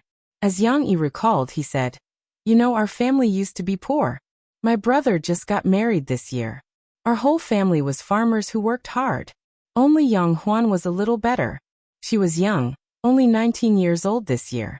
Everyone in the family loved her.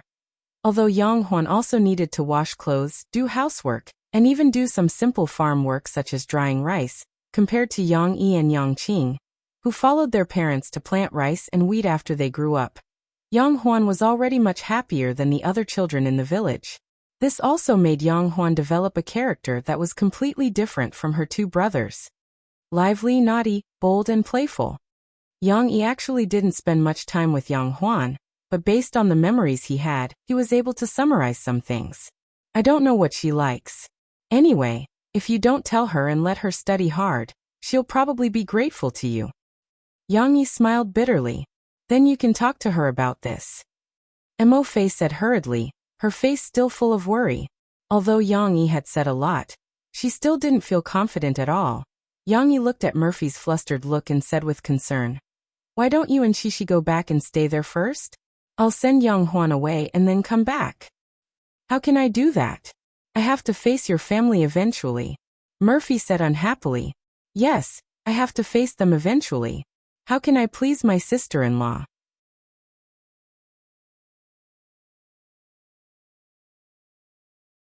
Chapter 288. The next day, not only did Shishi wake up early in the morning, but when her father was wiping her face, she also asked why her aunt wasn't here yet.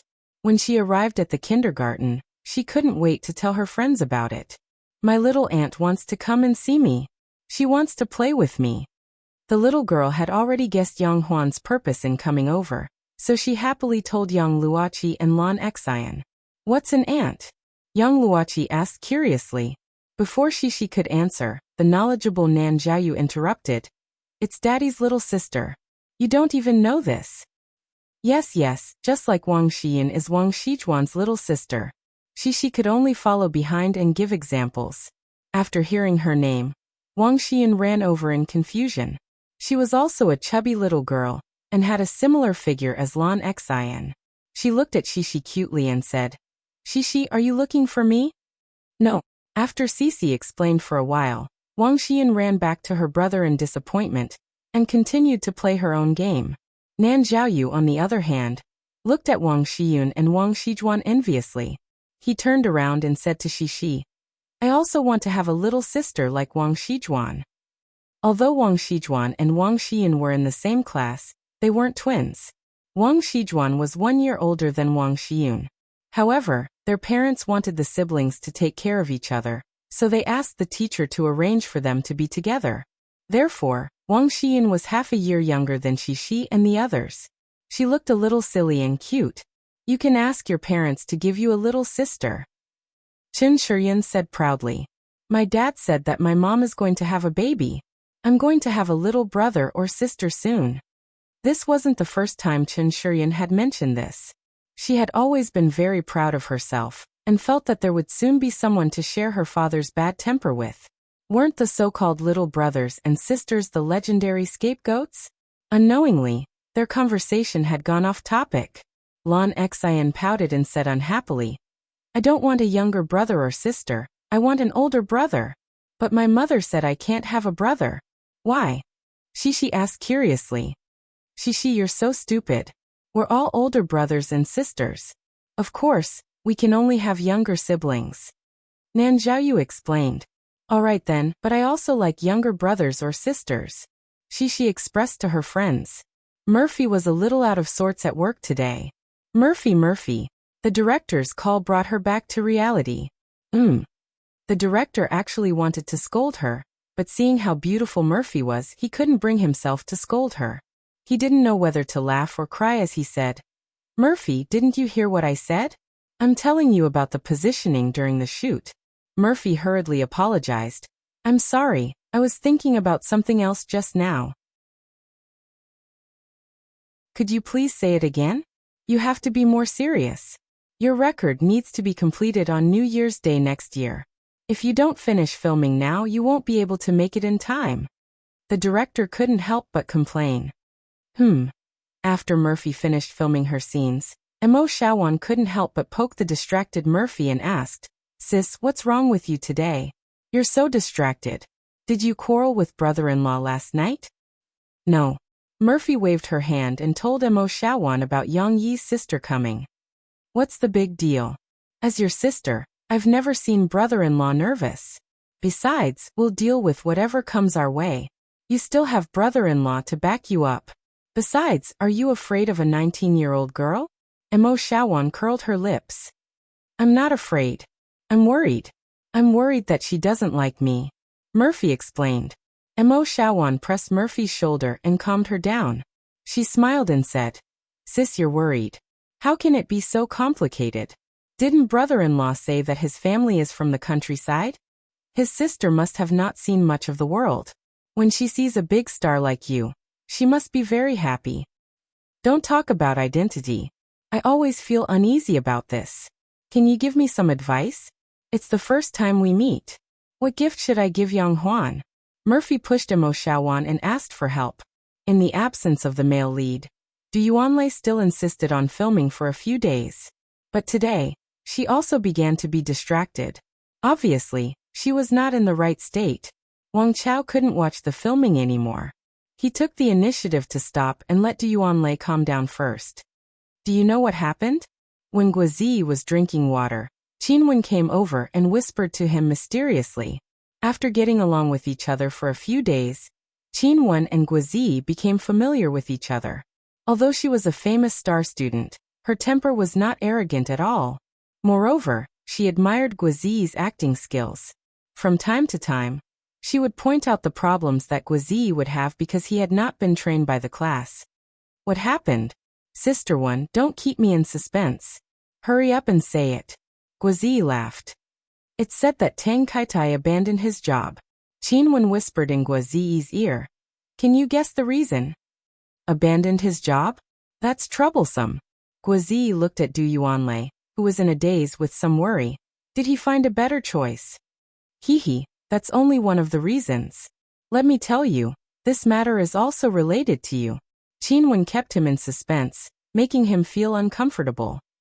What does it have to do with me? Guozi was a little baffled. It's because your acting is too good.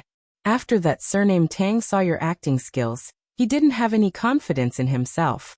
He's worried that he would be suppressed by you after filming this movie. He's still quite self-aware. Qinwen snorted. Guozi frowned and said in puzzlement, It can't be right? Sister Qinwen, how did you know about such a private matter? Qinwen said with a smile. Because when I left yesterday, I just happened to overhear the conversation between Director Du and Tang Kaitai. However, you can't tell the director about this. I won't. I'm a person who can keep secrets. Guozi quickly waved his hand. Anyway, Tang Kaitai complained for a while. He said that the weight of the male lead in the script wasn't enough. He wanted director Du to change the script for him and change the final ending of the male and female lead from a tragedy to a comedy, so that they can finally be together. Qinwen curled her lips and said, "You also know that the script written by director Du wants to portray the inner struggle of the female lead after the death of her ex-boyfriend. She wants to use a tragedy to reflect the complexity of love. Why would she change the script so easily?" Then Tang Kaitai said that if the script wasn't changed, it would be fine. If you want him to come back, you have to be replaced. You have to change to a fatty who doesn't know how to act. A green leaf to a red flower. He won't let the green leaf steal the red flower's limelight. Qinwen said. Guizi was stunned. He was a little shocked. Don't worry. Qinwen saw that she had scared him. She covered her mouth and laughed. Director Du is a very upright person. She scolded Tang Kaitai on the spot and told him to get lost. Then, she called that person and asked him to help find a new male lead. To be honest, I think you should be the male lead. I especially like to act with you. Qinwen was still comforting Guizi. However, Guizi wasn't listening to her. He looked at Du Yuanlei with a touched expression. Although Du Yuanlei's attitude was very clear and Guizi had already given up the idea of pursuing her, Guizi felt that Du Yuanlei was still very kind to him as a friend. He also liked this kind of friend who was principled in doing things. However, how could it be so easy to change the male lead? Not only would they have to choose a new actor, but it would also delay the filming of the movie for a long time. They might not be able to find a suitable actor. Moreover, if that was the case, the previous videos would be scrapped. Tang Kaitai had a lot of scenes. This guy just patted his butt and gave up the responsibility. However, he didn't know that he had completely disrupted other people's plans. Du Yuanlei probably didn't have enough budget to reshoot, right?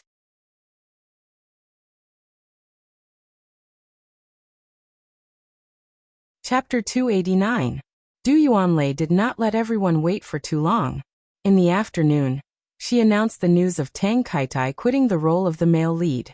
She lowered her arrogant head and sincerely apologized to everyone. It's my fault. I didn't consider it thoroughly. I invited an irresponsible actor like Tang Kaitai to play the male lead, and delayed everyone's time. Because we have to reshoot a lot of scenes, the budget of the crew is not enough. We need to seek sponsorship and recruit a new male lead. We need to stop filming for a period of time. Du Yuanlei could not hide her sadness very well, and told everyone with difficulty that they might have to wait until next year to start filming again. It seems that director Du paid for the film herself. Did she sign a contract with the actors? This Tang Kaitai is too deceptive. Qinwen also felt compassionate. She muttered to Guizi, I don't care what happens. As long as I have time, I will definitely help her finish filming this movie. Xiaogua, you won't refuse again and again, right? Guizi said with some excitement. How is that possible? This is my first film as the male lead. Cough. Although I'm only the second male lead, I have a lot of screen time. Okay. Actually, I also like to act with you. It would be great if you were the male lead. I'm afraid that the new male lead's acting skills will be as bad as Tang Kaitai's. Qinwen smiled and said, Oh right, I remember that you also like director Du. You even sang for her at the freshman party. Well, no matter what, you won't run away. Guizi did not care about her. When they were about to disperse, he went to Du Yuanlei. Senior Du, can I ask how much money you still need for this movie? If it's not much, within 200,000 or 300,000 yuan, I can still sponsor you. Guizi gritted his teeth and said to Du Yuanlei, Don't worry, I just want to help you and make this movie go smoothly. I'm not doing anything else. Guizi wanted to use his pocket money and his savings from the New Year's money to invest in Du Yuanlei. Du Yuanlei's eyes flashed with a trace of emotion. She hesitated and said, We don't need that much. This is just a low-budget movie. I only invested a few 100,000 yuan in it. Now we need about 30,000 yuan. Are you really going to invest in me? Seeing that there was new hope, Du Yuanlei nervously asked, If you want to invest, what are your requirements?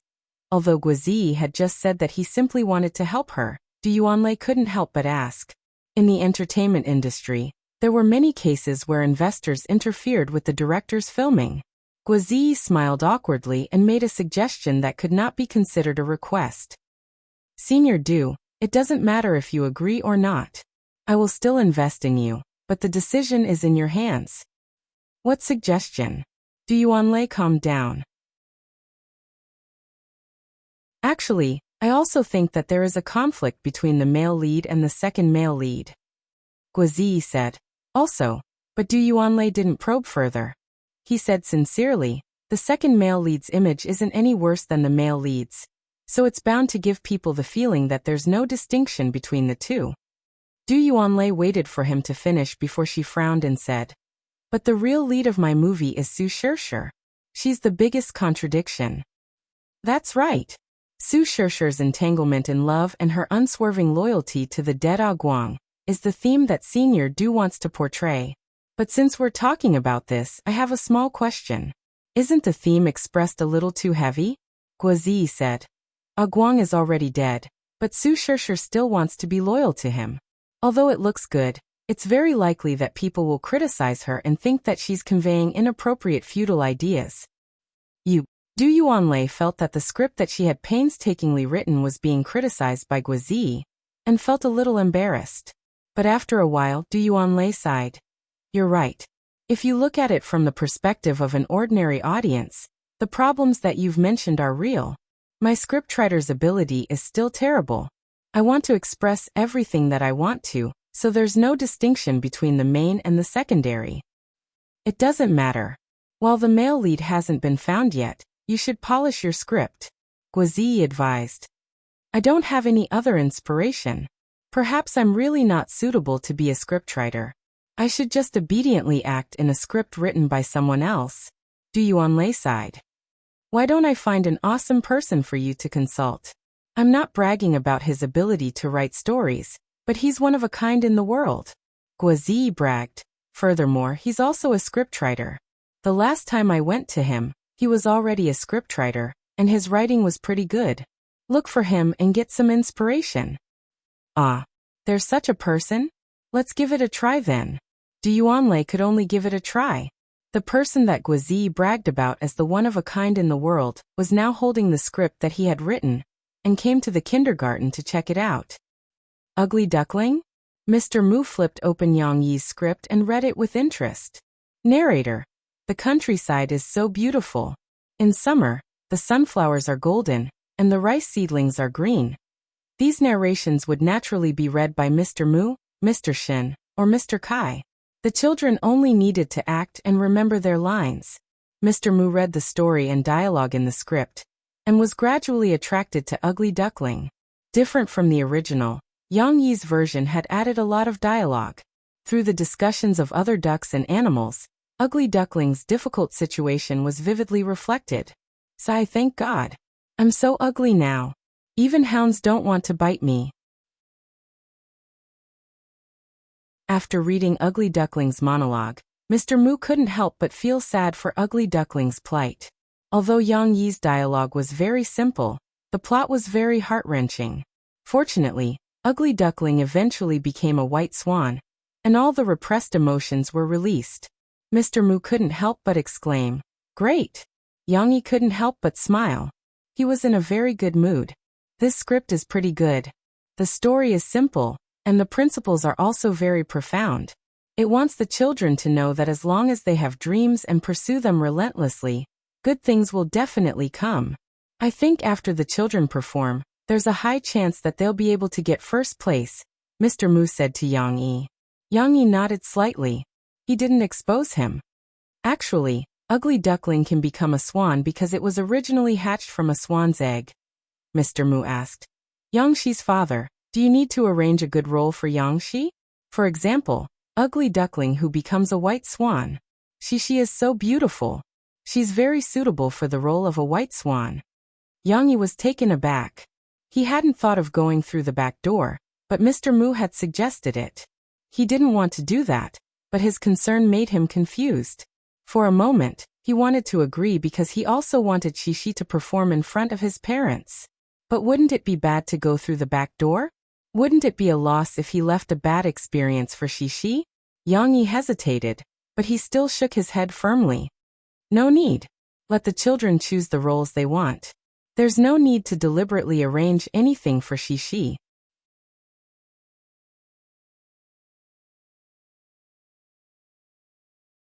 Chapter 290. Although Yang Yi declined, he didn't expect that Shishi would become the main character in the end without any external interference. However, it wasn't the white swan, but the ugly duckling before the transformation. It was also a coincidence that the other children despised the role of the ugly duckling, because it had the word ugly in it. They were unwilling to play it. Lan Xian, who was kind and willing to play it, and Mr. Mu also thought that she was quite suitable, couldn't memorize so many lines. Mr. Mu had no choice but to give up on Lan Xian. In the end, Shishi, who had a strong sense of responsibility, stood up and conquered Mr. Mu with her excellent memory. She was successfully selected for the role of the ugly duckling. Of course, this was all in the future. Now that Yang Yi had handed the script to Mr. Mu, the subsequent arrangements and rehearsals were naturally in charge of the kindergarten's teachers. Yang Yi wouldn't participate. He didn't know how to teach, and he didn't have the patience to guide the naughty children in rehearsals. However, Yang Yi didn't want to be a hands-off boss. He took the initiative to undertake the children's costumes. From the design to the production, Yang Yi did it alone. Didn't Lan Xian's father say that he wanted to sponsor at the parent-teacher conference? Mr. Mu said, "I'll give him a call. Can you discuss it?"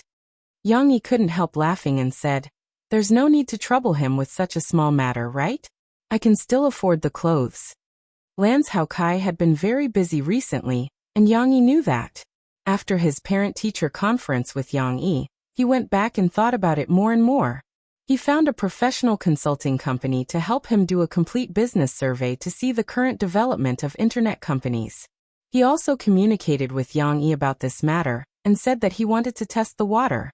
He set up a venture capital company in advance, and wanted to use a few 100 million yuan to test the water. Yang Yi had also thought of asking Lan Xiaokai to invest in Sahara Online Mall, but he felt that it was not a good idea. After all, he had shares in Sahara. If he brought it up, it would make Lan Xiaokai suspect that he was in cahoots with someone to cheat him of his money. It would cause a rift in their pure friendship. That would not be good. Not only himself, but Yang Yi also didn't want Shishi to lose a good friend like Lan Xian. Therefore, even though Lan Xiaokai was a very capital investor, Yang Yi still didn't consider introducing him to Fu Jun. Yang Huan got on the train in a hurry. In Yang Yi's hometown, in the countryside, although they also felt that it was very glorious to be admitted to a university, they did not pay as much attention to it as the families in the city. After all, there were many ways to go about farming, working, and so on. They did not have to study. Therefore, when Yang Huan made up her mind to go out to work, although her family was against it, they did not object very strongly. In the end, they could not change her decision. Also, instead of sending Yang Huan to work with some girls in the neighboring town in Guangdong province, and painting her face all day long, it would be better for her to go to Yang Yi. With her big brother taking care of her, there should be no big problem, right? Yang Huan left as soon as she said she would. After calling Yang Yi yesterday, Yang Huan started to pack her clothes. Yang Qing had to take Yang Huan to the city to take the train and butt-face tractor the next day. Yang Qing, who was used to being thrifty, didn't want to spend money on the phone bill. Therefore, he did not call Yang Yi before. However, as the second brother, he was generous enough to buy a sleeper ticket for Yang Huan, and sent her to the train. After sending her to the train, he called Yang Yi from a public telephone booth. Yang Huan will arrive at noon tomorrow? Yang Yi was shocked when he received Yang Qing's call. He thought he could wait for a few more days. He didn't expect his sister to come so soon. Yang Yi, who was in a panic, started to move quickly. He didn't care about other things, but he had to clean up a bedroom for Yang Huan. Yang Yi was so busy that he didn't have time to listen to Shishi's kindergarten story. He didn't have time to watch the episode of Jixin interview with Murphy. He also didn't have time to think about Shishi's question about having a younger brother or sister. You will have one in the future. Don't worry. Yang Yi rubbed his daughter's head. He turned on the TV and changed the channel for her to watch cartoons. Then he went into the bedroom prepared for Yang Huan, and started to clean it. Murphy came back. When she heard the news, she complained again. "Why didn't you tell me earlier? She's coming tomorrow. I didn't prepare anything. I didn't know she would come just like that. Yang-yi, that idiot, didn't call in advance." Yang-yi complained. Murphy didn't have time to deal with Yang-yi. She called Mo Shaowan and asked Mo Shaowan to help her adjust her schedule so that she could spare the whole day for Yang-yi tomorrow. Luckily, they were mainly shooting the MV. Murphy didn't have many scenes. She could ask the director to adjust it and shoot other people's scenes first. As for the recording studio, it didn't matter if Murphy didn't go tomorrow. The recording of the 12 songs had been completed. Jin Ming could do the follow-up work independently. Yang-yi didn't understand. He kindly advised, "If you are busy with work, you can come back tomorrow night and see her. She's just my sister. She's not a national leader. You don't have to bother so many people." Murphy rolled her eyes at him and said, "Because she's your sister, I have to pay more attention to her. I don't even want to talk to other people." She couldn't explain it to Yang-yi. She went into the dressing room. Because Murphy moved a lot of clothes from the Binhai area, Yang-yi prepared a room for her as a dressing room. Anyway, there were many rooms. She could do whatever she wanted. Murphy began to worry about what to wear to pick up her sister-in-law tomorrow. The next morning, it was the weekend. Guozi didn't have classes. He and Du Yuanlei agreed to go to the coffee shop to find Yang-yi. Because Yang-yi was in the shop or upstairs, Guozi was confident that he didn't call Yang-yi in advance. As a result, when he came to the coffee shop with Du Yuanlei, he only saw Ding Xiang and a few customers. Yang-yi and Shishi were nowhere to be seen. "Where's Brother Yang? Didn't he come today?" Guozi asked Ding Xiang embarrassedly. It would be embarrassing in front of Du Yuanlei if he made a mistake. Ding Xiang looked at him and Du Yuanlei meaningfully. Her expression didn't change. She said, "Brother Yang won't come today. He said that he's going to the station to pick up someone. Brother Yang's sister is coming." Brother Yang's sister? Guozi didn't know about it. He had been busy filming for the past 2 days. "Are you talking about the boss of this shop? The very tall boss?" Du Yuanlei asked curiously. She remembered that she had seen Yang-yi before. It was when she first met Guozi. However, Guozi was too conspicuous. She didn't have a deep impression of Yang-yi. "Yes, he's Brother Yang," Guozi said apologetically. "I'm really sorry to have made you come here for nothing. What does it matter? If I can't see him this time, I'll come again next time." Du Yuanlei didn't care. She was prepared to visit him 3 times. "I'll treat you to a cup of coffee. You've worked hard." "Okay." In fact, whether Guozi agreed or refused, it was the same. Du Yuanlei was already taking out the money. Her question was not a question, and she was not asking for his opinion. Du Yuanlei bought 2 cups of coffee and left with one for herself. However, Guozi stayed. Although it was a pity, knowing that Yang-yi's sister would come at noon, Guozi was interested. He wanted to see what his sister looked like.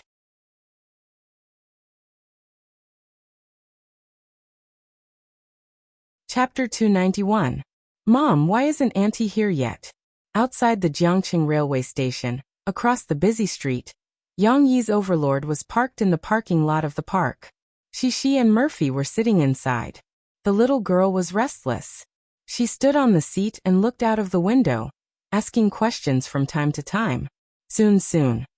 Mo Fei herself was also a little restless. In this cold winter, fine beads of sweat oozed out of her forehead. She could only comfort the little girl verbally. Yang-yi was waiting on the platform. He looked at the train slowly entering the station through the guardrail. It should be this train.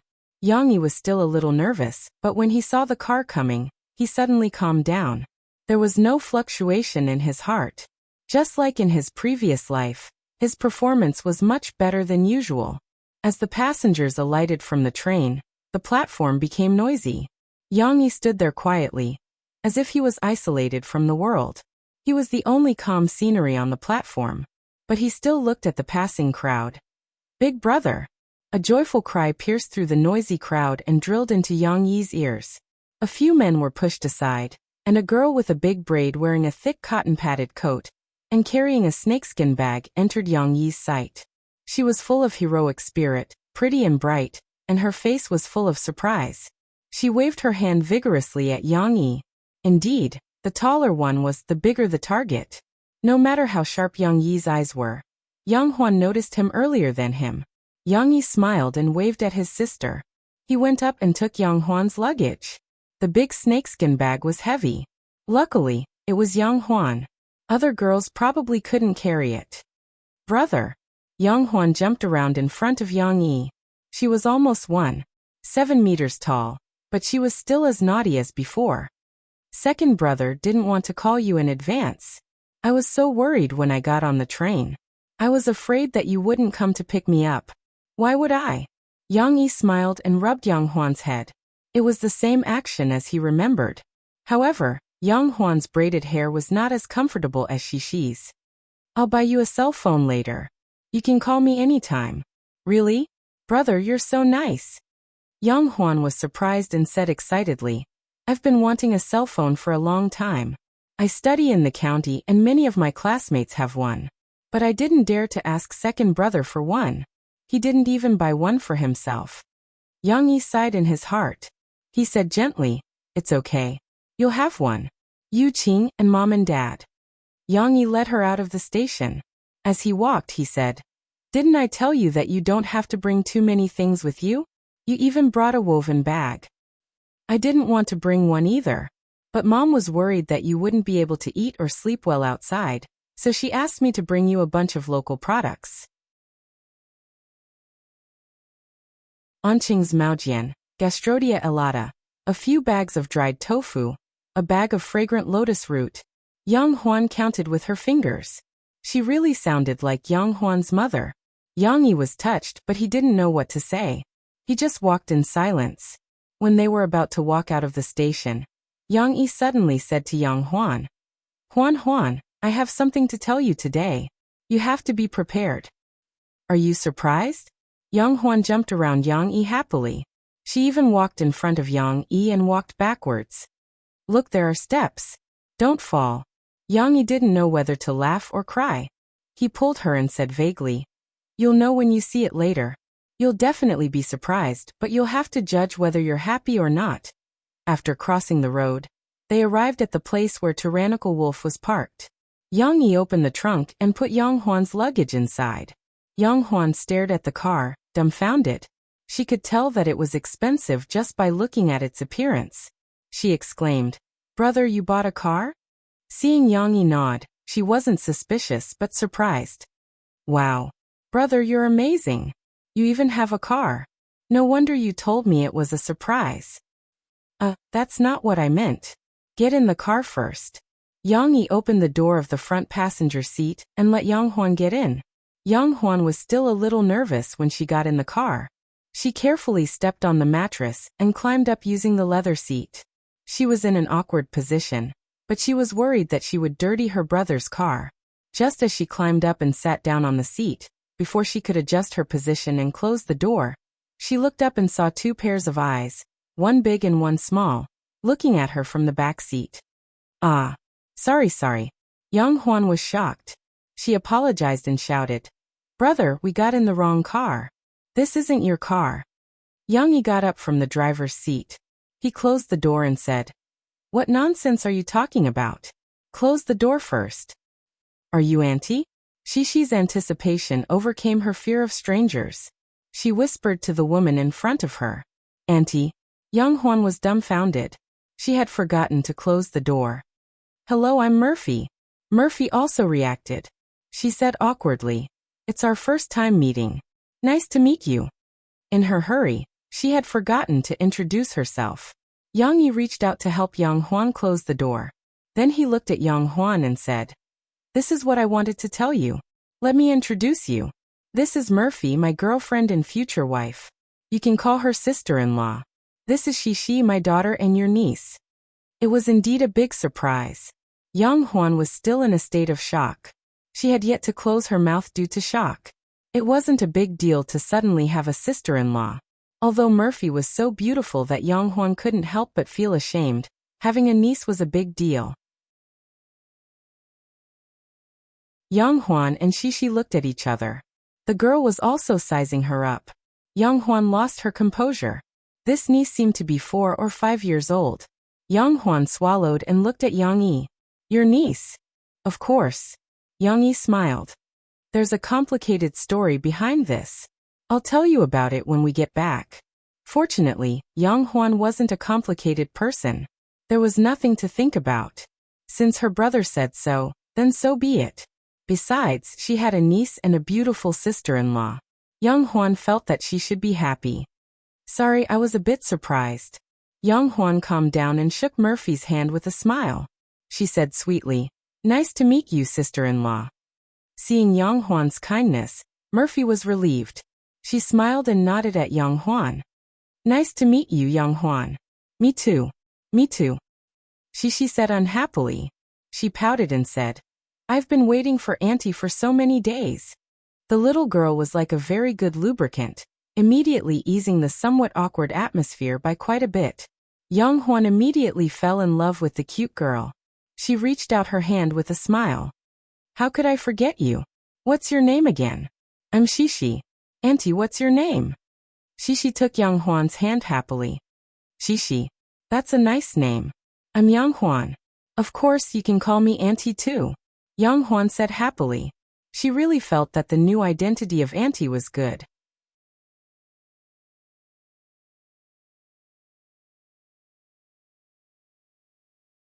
Chapter 292. Young Huan's eyes darted around as Tyrannical drove steadily on the road.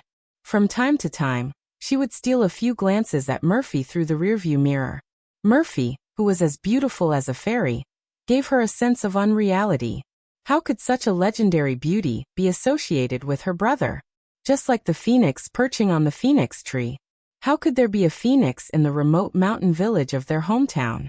Murphy, this name sounds familiar, Yang Huan muttered to herself. However, she still couldn't recall where she had heard it from. She didn't think in that direction, and thought that she had remembered it wrongly. Mom, Auntie is peeping at us. Murphy was the one who was nervous, not Shishi. The little girl was sitting in the safety seat, but she had been looking at her auntie for a long time. She noticed her auntie's little movements and called her out directly. Shishi, be polite. Murphy gently educated her daughter. Yang Huan, who was exposed, was a little embarrassed. She smiled embarrassedly and said, No, it's just that you are too beautiful. I couldn't help but take a few more glances. It's not Shishi's fault. It's okay. You can look if you want, Murphy quickly said. Thank you, Auntie. Yang Huan wasn't reserved. She turned her head and smiled at Murphy. She also reached out to tease Shishi. Shishi, how old are you? I'm 4. Shishi giggled and shrunk her neck. Then she imitated Yang Huan and asked, How about you, Auntie? How old are you? Me? I'm 19. Auntie is old, Yang Huan said with a smile. In fact, Yang Huan liked Shishi very much. She suddenly became an auntie. The sense of responsibility that came from her blood made her want to spoil this little girl. Moreover, Shishi was so cute. Auntie, are you hot? Shishi couldn't help asking. Why are you wearing such thick clothes? Although it was winter, Yang Yi turned on the heater function of the air conditioner in the car. Ordinary cars used engine coolant as a heat source, but Tyrant had installed a heating system that only a few high-end cars had. After turning it on, the inside of the car was indeed much warmer than the outside. Naturally, Yang Huan was sweating from the heat. However, she was too embarrassed to take off her jacket for fear that she would embarrass her brother. If Shishi hadn't mentioned it, Murphy and Yang Yi wouldn't have noticed it. Yang Yi turned to look at Yang Huan and said with a smile, Huan, take off your coat. You can put it on later. Mo Fei also took the initiative to say, Yang Huan, take it off. I'll put it behind you. Yang Huan didn't hesitate. She unbuckled her seatbelt, took off her coat, and handed it to Murphy. Murphy took it and folded it for Yang Huan before putting it on the empty back seat. Yang Huan had been watching Mo Fei. It seemed that she was watching Mo Fei's movements, but in fact, what she was really paying attention to was Mo Fei's expression. To her relief, Mo Fei didn't show any disdain for her, who looked very old-fashioned, cotton-padded jacket. Seeing Murphy fold the jacket for her seriously, Yang Huan's impression of Murphy gradually improved. Murphy turned around and saw Yang Huan's grateful eyes. She was stunned for a moment, then smiled and said, Yang Huan, your jacket may be a little hot in Jiang City. It's not so cold in Jiang City in winter. I'll take you to buy some clothes later. Okay, Yang Huan said happily. By the way, sister-in-law, you can call me Huan Huan like my brother. I'm used to my family calling me Huan Huan. It's awkward to call me Yang Huan. This was the first time Yang Huan had offered Murphy a real olive branch. Family? Murphy smiled happily. Yes, Huan Huan. Auntie, should I call you Huan Huan too? Shishi interrupted, confused. You should call me Auntie. I like it when Shishi calls me Auntie. Yang Huan made a face at Shishi. The two girls who liked to laugh laughed at each other. Time passed quickly with laughter on the way. Soon, Tyrannical Wolf drove back to Jiang City Media University. Yang Yi drove past the coffee shop and was about to park in the backyard. He pointed at the coffee shop that was still open and said, This is my coffee shop. We live upstairs. A coffee shop. Yang Huan was surprised. She had studied in a county high school, so she wasn't ignorant. She was surprised that her brother could open such a shop. Wasn't it a little too artistic? In Yang Huan's memory, Yang Yi wasn't an artistic person. Of course, she quickly came up with the answer. She couldn't help but look at Murphy again. Yang Yi got out of the car and opened the door. Murphy handed the cotton-padded jacket to Yang Huan. Then she unfastened Shishi's seatbelt and pulled her out of the back seat. Yang Huan had experience this time. She unfastened the seatbelt and opened the door smoothly. It was still a little cold outside the car. Yang Huan put on the cotton-padded jacket. She didn't need to button it up. She just left it open, revealing her curvaceous body. Just then a voice came from the back. Brother Yang, you're so mean. Our sister is coming over to play. You didn't even tell us. Sister Ding Xiang and I have been waiting for a long time. You're finally back. Where's our sister? Yang Huan turned around and saw a man and a woman walking around the glass window of the coffee shop toward them. The woman was wearing a uniform and looked friendly, but the other was a chubby man who was only a little taller than her and had a young face. Who's this? Yang Huan muttered in her heart. She felt that there were enough surprises today. She didn't want two more surprises. Yang Yi smiled when he saw Ding Xiang and Guizi. He didn't plan to explain. Instead, he introduced them. Huan Huan, these two are my good friends. This is Ding Xiang. She's from Xiangxi. She's a sophomore at the university we just passed. She's helping out in the coffee shop. This is Guizi. He's a freshman. Seeing that Guizi's eyes were shining, Yang Yi purposely introduced him. Then he introduced Yang Huan. This is my sister. Her name is Yang Huan. She's a sophomore. Ding Xiang, show her around the university and let her know about it. Sure. Ding Xiang nodded and smiled at Yang Huan. Yang Yi had told her about Yang Huan's situation before. Therefore, she wasn't surprised that Yang Huan skipped class and came out to play. Guizi was much more enthusiastic. Yang Huan wasn't like Yang Yi. She was much prettier and had a good figure. Even if she wasn't an 8 out of 10 beauty, she was still a 9 out of 10 beauty. Brother Yang, don't worry. I promise I'll take good care of our sister. Guizi patted his chest and said with a smile. Hey, let's be clear. Who's your sister? Yang Huan patted his shoulder and snorted. You're a freshman. Are you 18? Well, I'm 17. Guizi immediately lost his confidence. Yang Huan smiled proudly. Then don't call me sister. I'm 19. I'm much older than you. Quick, respectfully call me big sister. Ah. Guizi thought that he could be a big brother now that a high school student was here. He didn't expect that she was older than him. His happy expression immediately dropped.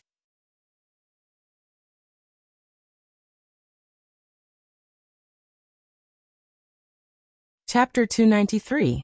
How is it possible that she's already 19 when she's only in her second year of high school? Guizi couldn't help but mumble. Yang Yi opened the door and turned his head, ready to drive the car in. When he heard Guizi's question, he faintly smiled and said, My little sister started school late. Coupled with the fact that she repeated a grade in primary school, she's indeed 19 years old now. Brother, are you exposing my shortcomings again? Yang Huan said angrily. Guizi felt like the sky was falling down. He said in annoyance, I thought there was finally someone younger than me. I didn't expect that I'm still the youngest. Good boy. Yang Huan turned around and said to Guizi with a smile. Ding Xiang and Murphy couldn't help but laugh when they saw Guizi's defeated expression. Guizi was usually the most talkative. Finally, there was someone who could control him. However, to everyone's surprise, Cici walked up and pulled Guizi's hand. She said innocently, Uncle Gua, don't be sad. I'm the youngest. I'm only 4 years old. This time, everyone laughed. At noon, Yang Yi was preparing lunch in the kitchen. Murphy held Yang Huan's hand and chatted in the living room. Although Murphy wasn't good at chatting, it was her sister-in-law's first time here. She had to be friendly. However, she wasn't good at it after all. As they chatted, Yang Huan, who had become familiar with the topic, gradually took the initiative. Sister-in-law, how did you meet my brother? Yang Huan had been hiding a question in her heart. She didn't have a chance to ask Yang Yi alone, but it was uncomfortable to keep it in her heart. Therefore, she asked indirectly. Murphy pursed her lips and said, Actually, it started 5 years ago. At that time, Yang Yi was still working as a chauffeur in the capital. Yang Huan remembered that her brother had worked in the capital for a while after he retired. However, he left the capital for some unknown reason. Because of this, Yang Huan was sad for a while. She wanted to go to the capital with her brother. The imperial palace and the Great Wall in the capital were very beautiful. There was once when I was in danger, and he happened to be there, so he saved me. Murphy didn't want to go into too much detail. On the other hand, Yang Huan nodded with satisfaction and smiled. So it's a hero saving a beauty. Just as she was about to ask some questions that brushed past the topic and get to the biggest question in her heart, Cici, who was watching TV with the remote control, suddenly seemed to have discovered a new world. She happily turned her head and shouted, Mama, Mama, look, you're on TV. Yang Huan and Murphy looked over and saw Zhixin's interview on the TV. It was a replay of yesterday's show. When Yang Huan saw Murphy appear on TV, she was a little confused at first. But suddenly, a thought flashed through her mind. She remembered why the name Murphy was so familiar. I came across the ocean to see you, Yang Huan exclaimed. She said, Sister-in-law, are you the singer who sang this song? Although Yang Huan was born in a village, she didn't live in a vacuum. Moreover, she was still studying in a county high school. Her classmates had been humming this song almost every day for the last month. Some of the boys had even pasted Murphy's picture on their desks. Yang Huan didn't pay much attention to the singer's appearance, but she still remembered the name. Hearing her aunt's exclamation, she said proudly, My mom sings really well. Murphy, on the other hand, didn't feel proud. She even nodded shyly. Yang Huan's expression was a little strange. There was surprise, worry, and some other indescribable emotions. Needless to say, the worry was similar to before. Murphy was already unbelievably beautiful, and now she was a superstar. Yang Huan didn't know if her brother could handle her. Although Yang Yi and Murphy had a child, there were plenty of celebrities in the entertainment industry who divorced or even cheated on their children. However, she still couldn't help but give Yang Yi a thumbs up in her heart. He saved a beauty and brought her back. Brother, you're really good at acting. On the TV, Luo Xian was asking Mo Fei about Mu Xiang. Mu Xiang wrote 12 songs for you, and it is said that almost all of them are excellent songs. Such an excellent songwriter actually refuses to appear in front of the media. Can you give a simple evaluation of him? Murphy, who was on the TV, was stunned. She then said shyly, I think Mu Xiang is a talented man. He doesn't want to appear in front of the media because he has his own career, right? Murphy revealed a little, but she was still a little shy when she praised Yang Yi. She felt that she was praising herself. After you sang Coming Across the Ocean to See You, many of your fans said that Mu Xiang is the man who understands you the best. What do you think of that? Luo Xian was still trying to stir up trouble. Murphy was very straightforward. She had already merged Yang Yi and Mu Xiang together. She nodded subconsciously. That's right. Oh, the audience felt that they had heard something incredible. They all cheered. Only then did Mo Fei realize that she had said before that Mu Xiang's song was not written for her. Now that she had said that, it would cause misunderstandings. She quickly explained. What I mean is that Mr. Mu Xiang knows me very well in music. Although he didn't write the song for me, it's very suitable for me to sing. That's why he gave it to me. She didn't know why, but when Mo Fei saw it on TV, she felt that her explanation was a little too obvious. Murphy subconsciously glanced at Yang Huan, who was watching the TV. She explained to her softly, Mu Xiang is actually Yang Yi. Huh? Yang Huan was confused. Murphy told her that Yang Yi had written the song for her. She also explained that Yang Yi had used this name because he didn't want to show his face in public. Wait, my brother knows how to write songs. Yang Huan wasn't interested in the latter part. However, Murphy had truly confused her. Yeah, he knows how to. And he's very good at it. He's good at composing songs and playing many instruments. Murphy said with admiration. But I've never seen him write a song before. Yang Huan was confused. That's because Yang Yi signed a confidentiality agreement when he was in the army. There were many things that he couldn't tell his family. The confidentiality period has just passed, Murphy explained to Yang Huan. Yang Huan was enlightened. Although she still found it hard to believe, she could accept the reason. After all, ever since Yang Yi joined the army, he didn't spend much time at home. When he was in the army, he rarely came back home. After he retired, even when he went home for the spring festival, he came and went in a hurry. If it weren't for Yang Huan's lively nature and the fact that she had been sticking to her brother, Yang Yi, since she was young, she might have been estranged from Yang Yi. Sister-in-law, I have a question for you. I hope you don't mind. Yang Huan felt that her brother was getting more and more mysterious. If she didn't ask the question now, she might really die of boredom. Go ahead. I won't mind. Murphy's heart skipped a beat. She thought that she had done something wrong. Yang Huan pointed at Shishi, who was watching the TV attentively. She lowered her voice and said, Isn't Shishi already 4 years old? My brother didn't tell his family about Shishi when he came home. Why did he hide it from his family? No matter what the reason is, he should at least tell his family that he's pregnant. You don't know how worried my parents are about my brother's marriage. They've been hoping that they can have a grandson soon. If my brother goes home alone during the spring festival, my family will probably arrange a blind date for him, just like my second brother. Yang Huan complained.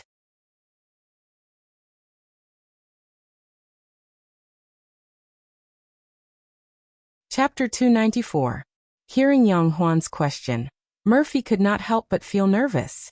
This was what she was most worried about. Although she was prepared to be honest, she did not know if Yang Huan could accept it. However, since they were talking about this, she could not talk about it in front of Shishi. Murphy pulled Yang Huan to the dining room. After hesitating for a while, she whispered to her, Actually, this is all my fault. When I gave birth to Shishi, I was abroad, so I did not think about contacting Yang Yi. Of course, I did not have Yang Yi's contact information either. Murphy told Yang Huan about how she had stayed abroad until Shishi was 3 years old.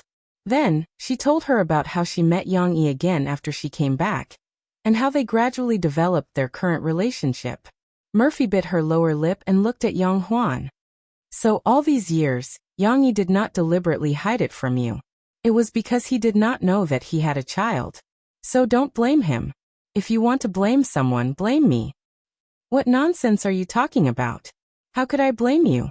This is my fault. If I had thought about it carefully and did not ask you to leave, you would not have to work so hard to raise Shishi alone abroad.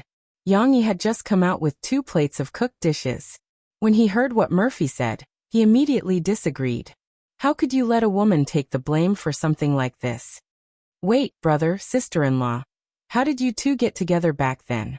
Why don't you even have his contact information? Hearing Murphy's statement, Yang Huan vaguely felt that she had missed something. At that time, Yang Yi looked embarrassed. It was that time when Yang Yi saved me. We did that. Murphy was anxious to explain, but she blushed as she spoke. Well, that refers to having sex. Yang Yi tried to explain, but Murphy secretly kicked him. Something like that. The next day, We separated and decided not to see each other again. We also decided not to mention it again. And then she got pregnant. How could Yang Huan not understand this? She was already 19 years old, not a primary school student. She had a strange look on her face as she tried to hold back her laughter. Murphy nodded gently. Fine. So that's the reason. Yang Yi and Murphy let out a sigh of relief when they saw that Yang Huan seemed to have let it go. However, no one knew what Yang Huan was thinking. She was secretly happy and felt sorry for Yang Yi. This big brother is really in his 30s. He doesn't make a name for himself, but when he does, he amazes everyone. Not only did he drive a big car, but he also found a celebrity wife. What's even more amazing is that the hero saves the damsel in distress, sleeps with her, and even has a child with her. This plot is just like a novel. It was not just a novel. Yang Huan even felt that the CEO novels and sweet doting novels that the girls in her class read were not as bizarre and exciting as this. Of course, she was still excited for Yang Yi. Her big brother had turned the tables. Seeing that Yang Huan had accepted the truth, Murphy felt relieved. She decided to work harder and buy more things for her sister-in-law. In Mo Xiaozhuan's words, she wanted to bribe her sister-in-law so that she could build a relationship with Yang Yi's parents through her. Yang Yi also had something to say to Yang Huan in private. After lunch, Yang Huan rushed to help wash the dishes. Yang Yi stood at the door and watched her busy in the kitchen. He hesitated for a moment before he said, Huan, do you think that I'm too stingy and that I don't give enough money to the family? Yang Huan shook her head. She turned around and smiled brightly at Yang Yi. Of course not. I know that you have your difficulties. Didn't you give a lot of money to the family too? Mom and Dad saved up the money for you. Half of it will be used to find a wife for second brother, and the other half will be kept for you. God is so pitiful. I have no rights as a daughter. They don't even want to give me money as a dowry. Sob.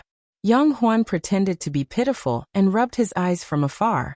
Yang Yi was baffled and asked, You know what difficulties I'm facing?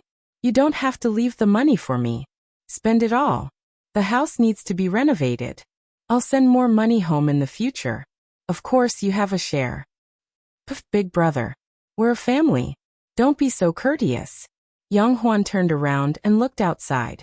Then, she pulled Yang Yi into the kitchen and closed the door. She looked up at Yang Yi, who was confused, and scolded him softly. Did sister-in-law give you the money? You don't have to think that just because you don't have money at home, you can give sister-in-law's money to us. You haven't married sister-in-law yet. Don't let her look down on us. Even if you marry her, you can't take the money. Although we're a little poor, we still need to have a backbone. Yang Yi understood now. He didn't know whether to laugh or cry. So this girl thought that he was a freeloader. No wonder she said that she understood his difficulties. If it was some other misunderstanding, Yang Yi would have gone with the flow. However, this was a matter of a man's pride. Yang Yi pulled a long face and said, Who told you that sister-in-law gave me the money? Can't your brother earn some money? I earned this money in the second half of the year. Big brother, you can earn hundreds of thousands in half a year? Yang Huan didn't believe him. It's not just a few 100,000. You have to add another zero behind it. Yang Yi actually said that he didn't want to scare his sister. He brought Yang Huan to the study, took out the 3 books that he had already sold and handed them to Yang Huan. Big brother, you wrote these books? Yang Huan was a little confused when she saw the name on the books. Yes. At first, I didn't know that I could earn so much money, so I didn't dare to give too much to my family. I gave it slowly, Yang Yi said. However, Yang Huan didn't continue to doubt him. Like a little psychic, she held the books and said with a smile, Big brother, you have to thank sister-in-law even more. I didn't know you were so good before. Luckily you met sister-in-law. You've changed your life. Yang Yi looked at Yang Huan's superstitious look. His mouth moved, but he didn't refute her. He nodded silently. If it was a misunderstanding, then so be it. As long as she believed it. Yang Huan's strange way of thinking aside, after Murphy's new show was aired on Shanghai TV yesterday, her new single was released at the same time. The influence of Jixin interview was obviously a level higher than fast music, fast music. It had only been a day, but the first dream had already been sung. The melody of the song was beautiful, but compared to coming across the sea to see you, the mood of the song was still inferior. However, to some music critics' surprise, the title song that they thought did not live up to its name showed a strong momentum right from the start. Especially among young people, this catchy song full of positive energy was highly sought after. In just one day, First Dream had rushed into the top 50 of the sales chart. And this was the result before Mo Faye started participating in the ranking show. Of course, this had a lot to do with the popularity of Coming Across the Sea to See You, and Tianmei's hard work in promoting it. However, this couldn't cover up the widespread praise it received on the internet. This is a heartwarming song. It gave me the courage to work hard in a difficult situation. A young man who claimed to have a bad job after graduating was raised high. However, this was just the beginning.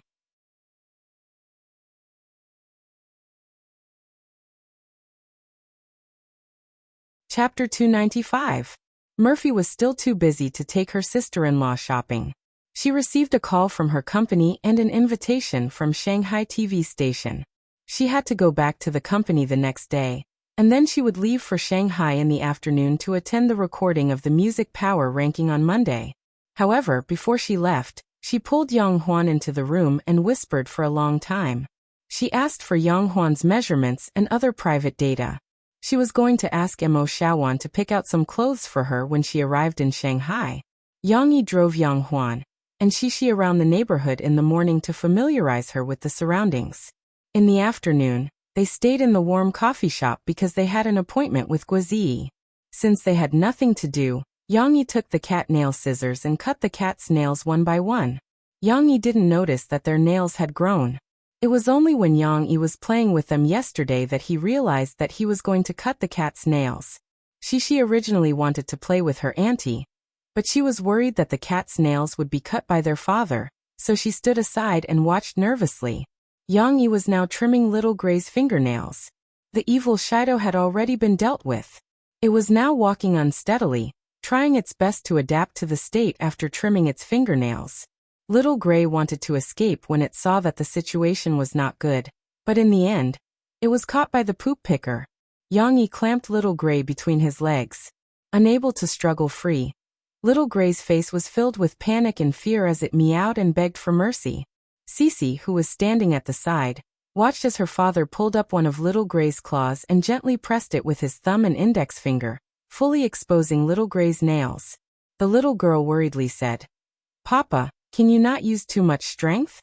Xiao Gray will hurt." Xiao Gray didn't do anything wrong.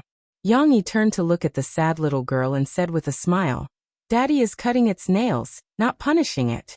Shishi, do you know that kittens' nails are too long?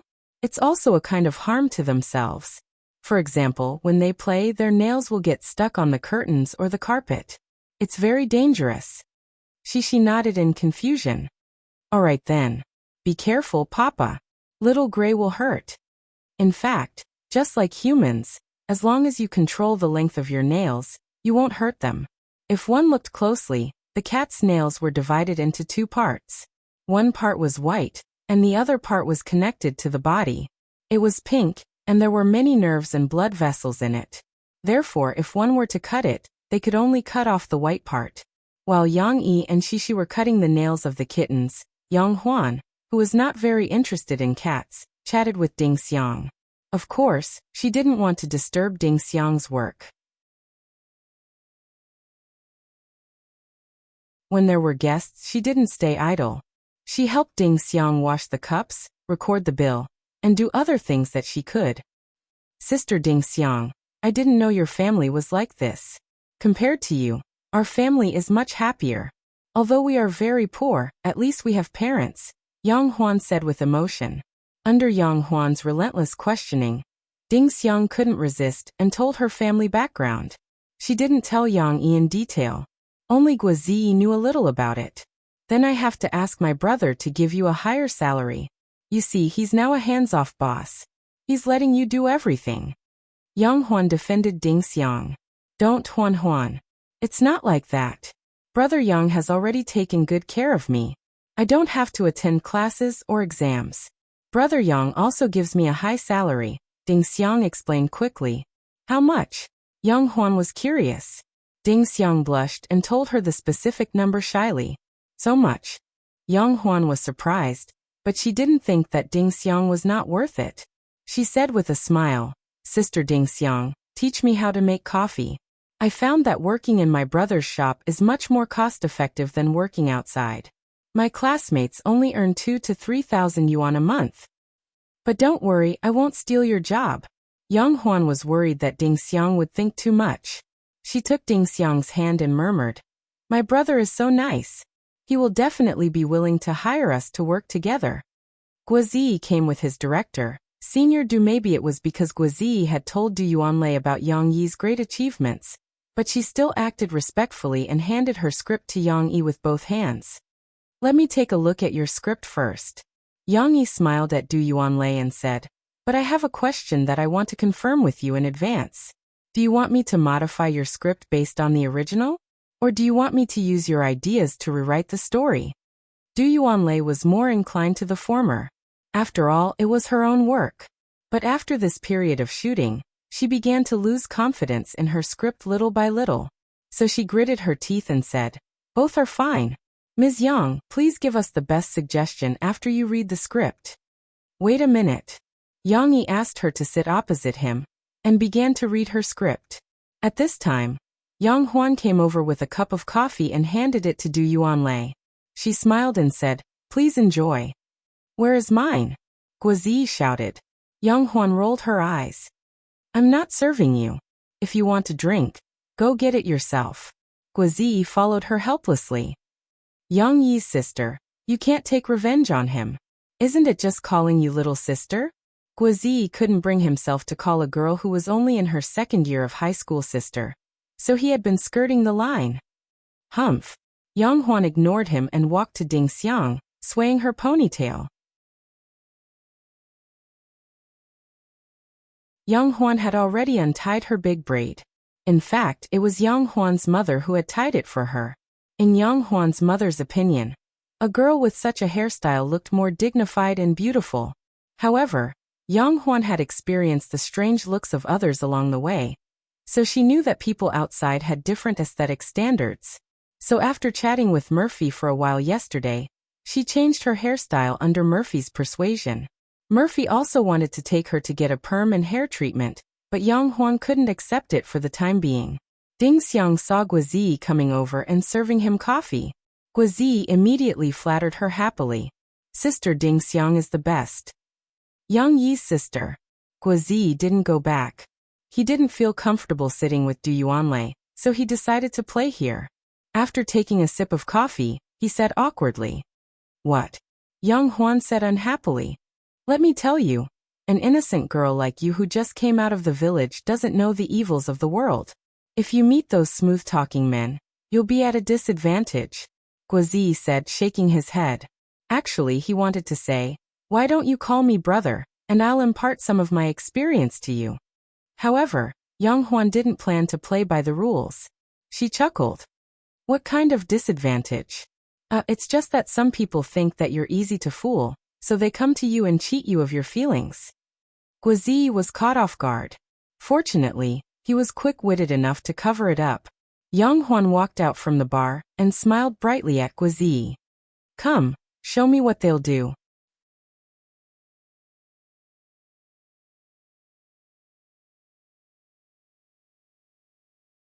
Chapter 296. Huh. Guozi was dumbfounded. He quickly explained. No, I mean they might think you're pretty and easy to bully, so they might try to bully you. It's okay. Show me how the people in the city do that. Yang Huan stood there casually and waved her hand at Guozi.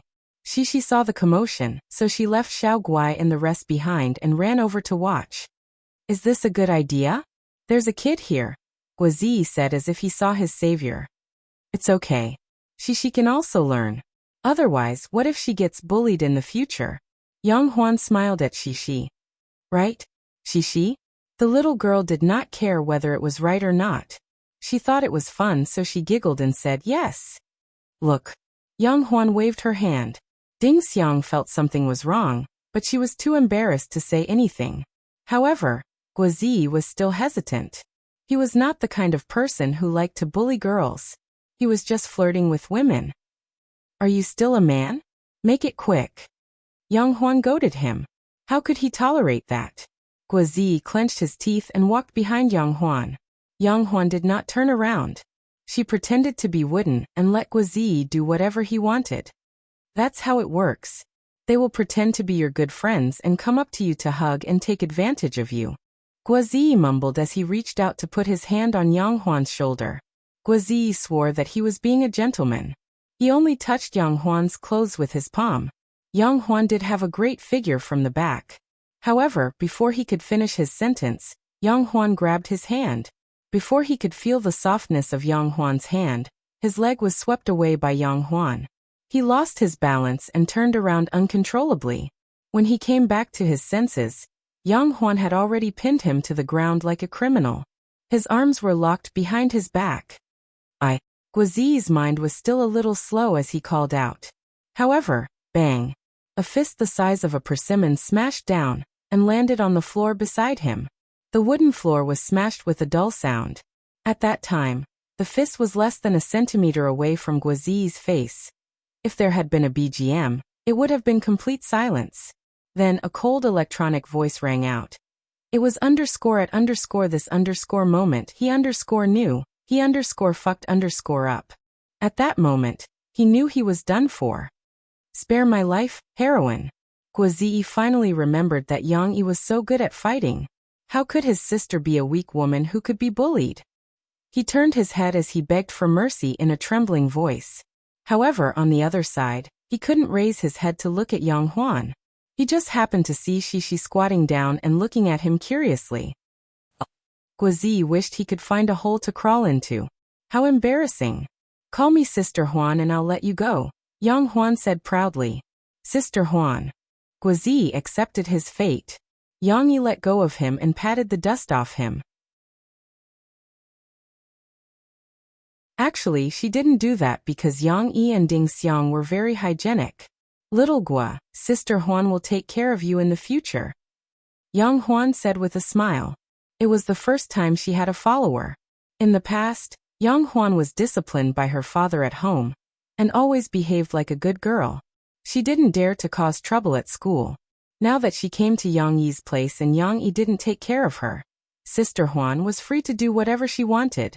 However, Guozi was not proud of it. His face was gloomy. He was suppressed by a girl. It was really humiliating. Ding Xiang filled Guozi's cup with both anger and amusement. She said, "Why do you always provoke her?" Sister Ding Xiang, you're the best. Guozi asked for comfort miserably. On the other side, Shishi, who had seen the crushing scene, asked Yang Huan in confusion. Auntie, why did you hit Uncle Gua? Mom said that good girls shouldn't fight. Yang Huan rubbed the little girl's head and said with a smile, Yes, we shouldn't fight, but we must remember that girls should know how to protect themselves. If someone bullies us, we must fight back fiercely. Oh. Shishi nodded confusedly. The commotion here didn't affect Yang Yi and Du Yuanlei. Although Du Yuanlei had noticed the scene, she was also moved. When she saw Guozi get up, she didn't say anything. Yang Yi, on the other hand, was reading her script and flipping through it quickly. It didn't take long for Yang Yi to finish reading. He only skimmed through the plot. After reading it, he only had one thought. The movie that Du Yuanlei wanted to make was a bit like a melodramatic Korean TV series. No, it was even sadder than a Korean TV series. The story was about a girl named Su Shirshir. Her boyfriend, Ah Guang, had an incurable disease. The two of them had a complicated breakup, but Su Shirshir was unwilling to leave Ah Guang. In the end, she accompanied Ah Guang to the end of his life. After Ah Guang's death, Su Shirshir was pursued by Ah Guang's good friend, who was also the male lead. The male lead had always liked Su Shirshir. Now he was willing to replace Ah Guang to take care of Su Shirshir for the rest of his life. However, Su Shirshir's heart was still filled to the brim with Ah Guang, and there was no room for anyone else. Even if the male lead was really good and took care of her in all aspects, he was meticulous in every detail. Most of the movie's plot was in this aspect, And it was a bit like how Wang Xiaojian treated Huang Xiaoxian in Heartbreak 33 Days. However, Du Yuanlei didn't want them to be together. Therefore, Yang Yi couldn't help but ask the question that Guizi had asked before. What's the theme of this story? Du Yuanlei said guiltily, I want to show Su Shishir's persistence in love. Her persistence in a man who has passed away. Yang Yi said, all right, I won't comment on your concept. Let's talk about the story. If you want to show this concept, why did you create an almost perfect male lead? Actually, by creating a scumbag and an imperfect male lead, you can also show Su Shishir's persistence in leaving Guang. But you created a perfect boyfriend. Isn't this a little too cruel to him? The audience will have a lot of controversy about this. Yang Yi's words made Du Yuanlei fall silent. Of course, we're not criticizing your work now. We're looking for a solution. Yang Yi smiled. My suggestion is that I use the inspiration from your script to write a new script for you.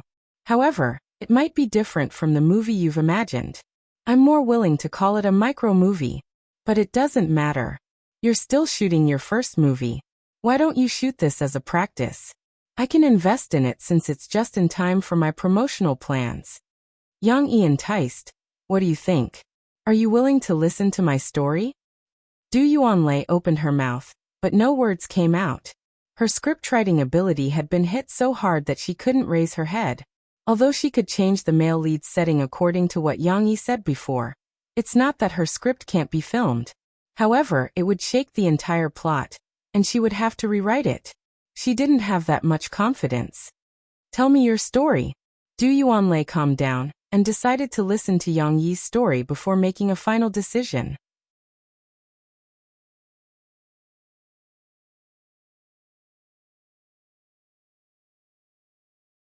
Chapter 297. Let me explain first. The micro-movie I'm talking about is a short movie, about 10 to 60 minutes in length. Of course, it has a complete storyline and all the elements of a movie, including time, location. Du Yuanlei subconsciously explained the remaining elements, characters, theme, and storyline. That's right. With this characteristic, it's destined that it can't be broadcasted in cinemas. It needs to be broadcasted on the internet and other platforms. It can be said that it's a new product in the internet age. Yang Yi nodded his head in praise. I happen to be working on a social media website, and I want to hold a micro-movie competition to promote it. Of course, I don't want you to win an award, but I want you to help me shoot a micro-movie and use it as a reference. If you're willing to shoot it, I'll invest all the money you need for the shoot, and I'll also pay everyone including you. What Yang Yi wanted to promote was naturally micro-broadcasting. Now that micro-broadcasting had been promoted by celebrities, there were close to 10 million registered users. It could be said that it had already bared its fangs in front of all the major social media websites. However, this promotion wasn't enough. If Yang Yi's sudden idea could be realized, he could launch a small video website like Quick Shots. This kind of website didn't need to be as big as YouTube. It only needed to adapt to the logic of micro-broadcasting and support the growth of micro-broadcasting. Of course, Du Yuanlei still wanted to hear Yang Yi's story. Guang is a singer-songwriter who graduated from a piano major. His girlfriend, Su Shishir, was also a piano major. However, when they first entered society, their careers were difficult. Su Shishir lived at home, while Guang lived in a small rented house. Other than a bed, there was a piano and a small sofa, so there was almost no space to turn around. Yang Yi took a sip of water and continued. Su Shishir often came to Guang's house to play. Guang, who was dumb and didn't know how to talk, could only accompany Su Shishir to watch TV and read books. Su Shishir would also accompany Guang to listen to him play the piano and compose. The story of the two instantly attracted Du Yuanlei's attention. Just the setting alone was enough to make Du Yuanlei feel that it was very interesting. There are many interesting things between them. For example, when Guang was a little fat, the two of them were watching Shishi's bedtime stories. Yang Yi scratched his head and smiled awkwardly. Oh right, that book was written by me, and I also did a small promotion. Du Yuanlei had no reaction to this. She looked at Yang Yi closely, waiting to hear the rest of the story. Su Shishir, Su Guang, Aguang, aguang, aguang, aguang, aguang, aguang. Su Shirshir's Guang thought Su Shirshir. It's just a joke. In fact, Su Shirshir was just teasing him. Deep down she still liked Aguang. Although Aguang was fat, he was very talented. Although Aguang wasn't good with words and didn't know how to be romantic, he would take care of Su Shirshir. Of course, all these aspects will be reflected through the details of the story. Now, I'm just going to talk about the general plot, Yang Yi said. Du Yuanlei gently nodded her head. She was already intoxicated by the story. One day, Su Shirshir was lying on the sofa with her legs crossed, listening to Aguang struggling to compose. Suddenly, she stood up and interrupted Aguang's messy playing. Then, she pressed a set of melodies on the piano. Although it was just her sudden naughtiness, this set of melodies unexpectedly enlightened Aguang. His inspiration surged, and according to this set of melodies, it didn't take long for him to compose a song. Yang Yi chuckled. This song is very beautiful. I can play it for you later. Continuing with the story, Su Shirshir wanted to move out of her house and asked Aguang to help her move. The two of them were panting in their new house, and Aguang clumsily peeked at Su Shirshir. That night, they sat together and watched a soap opera. Su Shirshir was crying her eyes out, and Aguang didn't know how to comfort her. Su Shirshir saw him like that and asked him, "What are you looking at?" But Aguang just stared at her blankly, thinking that her tear-stained face was very beautiful. Then it was a kiss that was not suitable for children.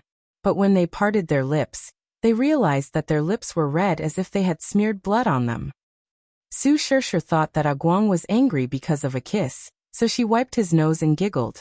However, the one who had a bleeding nose was Su Shirshir. She was laughing and bleeding at the same time. When Aguang saw this scene, he hurriedly sent Su Shirshir to the hospital for a checkup.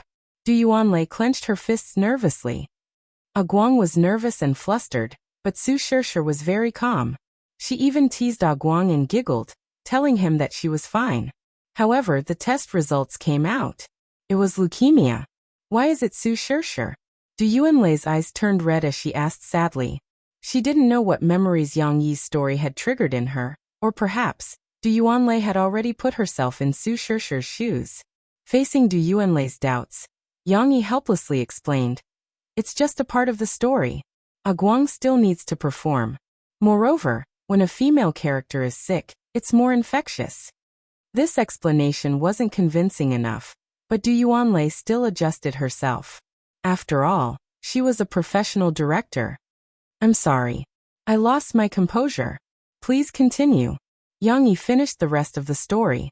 The rest of the story was that Aguang had finished composing the song while accompanying Su Shirshir to treat her illness. The company that Aguang signed with wanted to push him out, but during this period, Su Shirshir's illness got worse. At the end of the story, Aguang played the song on his phone at the TV station. Su Shirshir was also listening to the song as she slowly approached the end of her life. Du Yuanlei was already sobbing. The commotion attracted the attention of others. Guozi, Ding Xiang, Yang Huan, and Xixi all came over. They thought that something was wrong with Du Yuanlei, and wanted to comfort her.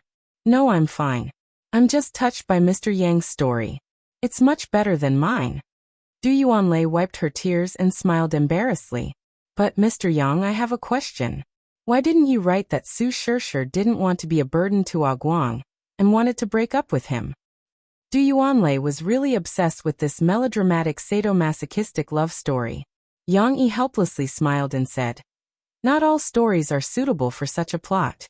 Our story is about the pure love between Aguang and Su Shirshir. If you want to move people, then don't mix in too many elements. Also, don't mention what will happen to Aguang after Su Shirshir's death." "What's the story that's so touching?" Yang Huan asked curiously. Yang Yi had no choice but to tell them the story again. It was almost evening, and there weren't any customers in the coffee shop. Ding Xiang also stayed to listen to the story. In the end, the girl's eyes were brimming with tears. Fortunately, Xixi was already taken away by Xiao Guai. Guozi was also a sensitive person. He didn't pay attention to the kissing scene. Instead, his eyes turned red and he said, Big brother Yang, why did you write Su Shirshir to death? If anyone is to die, I should be the one to die first. Yang Yi rolled his eyes and ignored him. Oh right. This story should be accompanied by this song. Yang Yi stood up excitedly and walked to the piano. Let me sing it for you.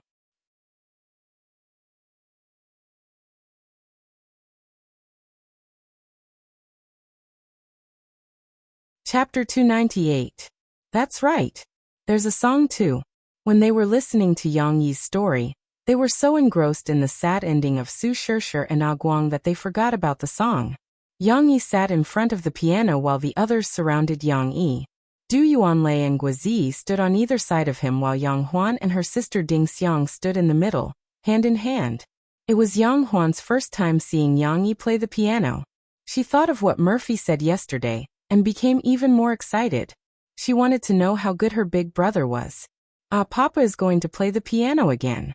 She was sitting on the floor in a corner of the cafe. Little Guai was lying in her arms lazily as she stroked its fur. It was so comfortable that it closed its eyes. Little Guai, let's sit here and watch Papa play the piano, okay? She talked to Little Guai as if she was playing house. She was so happy that her eyes narrowed. Hearing its name, Little Guai raised its head and looked at its little master in confusion. However, when it saw that Shishi's attention was not on it, it lay down again. Yang Yi played the prelude softly, which was the part that Su Shirshir played for Ah Guang. The rhythm was slow, but every part was played with great force. Du Yuanlei and the others' hearts trembled. It was so sad from the beginning. It's so good. Yang Huan looked at Yang Yi's skillful playing, and was so surprised that she could not close her mouth. The prelude was short. Yang Yi played the piano softly and hummed affectionately. I don't know how long it has been since I heard you tell me your favorite story. Why was the first sentence so heart-wrenching?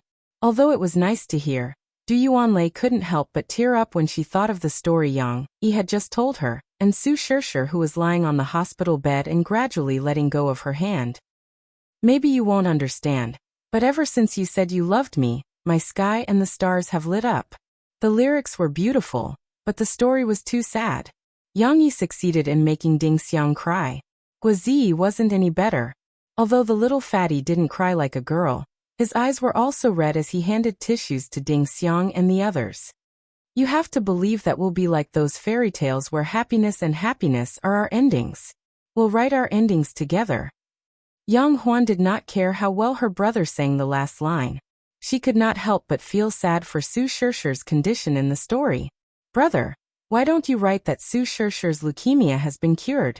With the medical technology now, perhaps she can be saved. Su Shirshir's death is too pitiful. Yang Yi complained after Yang Huan finished singing. Yang Yi retracted his hand and smiled bitterly. Huan, stop fooling around. This isn't a fairy tale.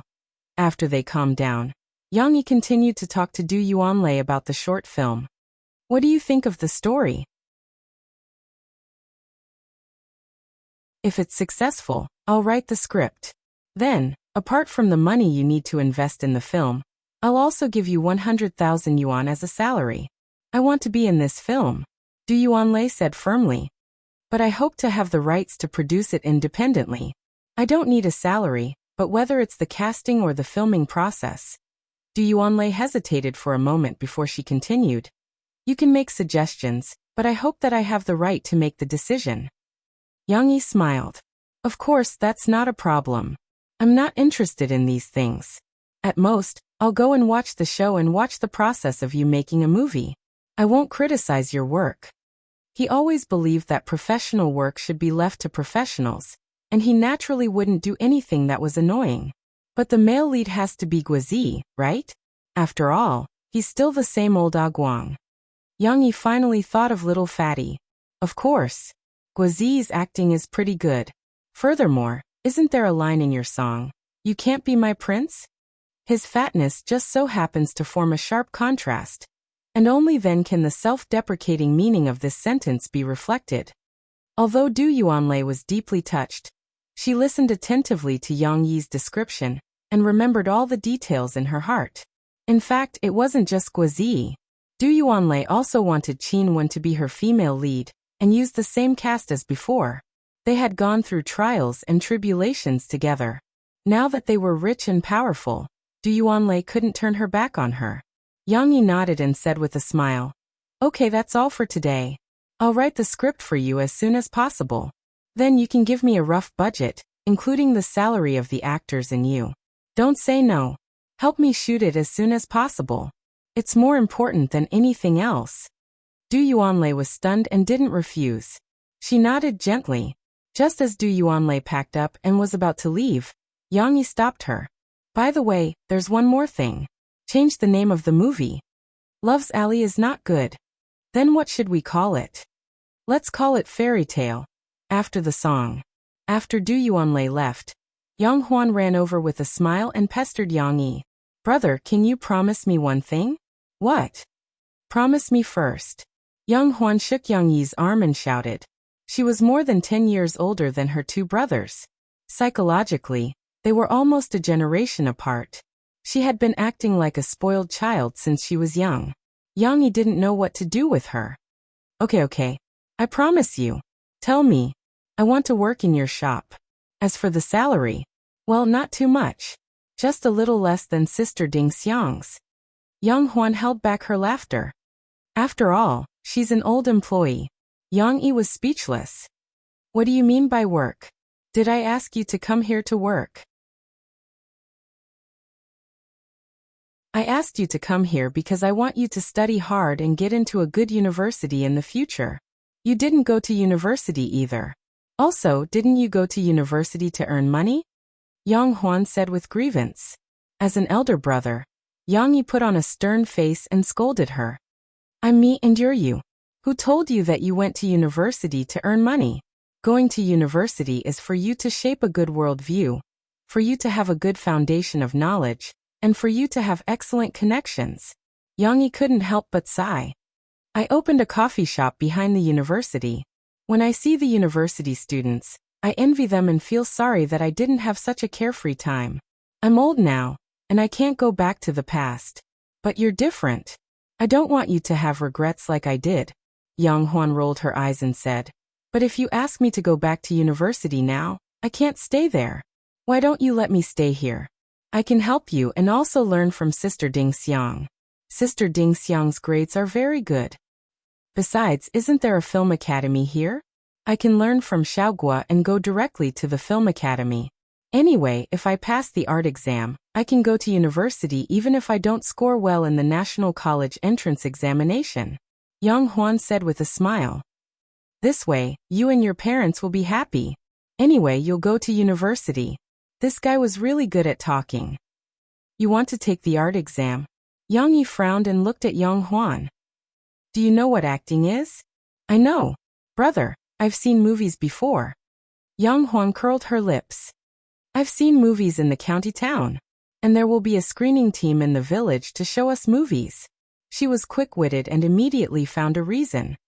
"Think about it. I can look for Xiaogua or that Sister Lei to teach me.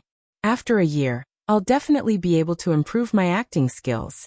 Besides, I also know martial arts, so that's an advantage. There are very few female martial arts actors." Yang Yi was really convinced by her. He didn't want to interfere too much with Yang Huan's choice, as long as she didn't go astray. Okay. Let me stay. I don't want to go back." Yang Huan shook Yang Yi's hand and acted like a spoiled child. All right. Yang Yi nodded helplessly. "But I have a condition. You must study hard in the cultural courses. You can't neglect it just because of the art exam." "I know. I'll ask Sister Ding Xiang for advice." Yang Huan ran away with a smile, and went to tell Ding Xiang the good news. Yang Yi looked at her back and shook his head helplessly. It seemed that he had to find someone to help transfer her to Jiang City. Who should he find? You're tuning in to the Earbook Haven YouTube channel. Don't forget to subscribe and join us on this journey to catch the most captivating stories.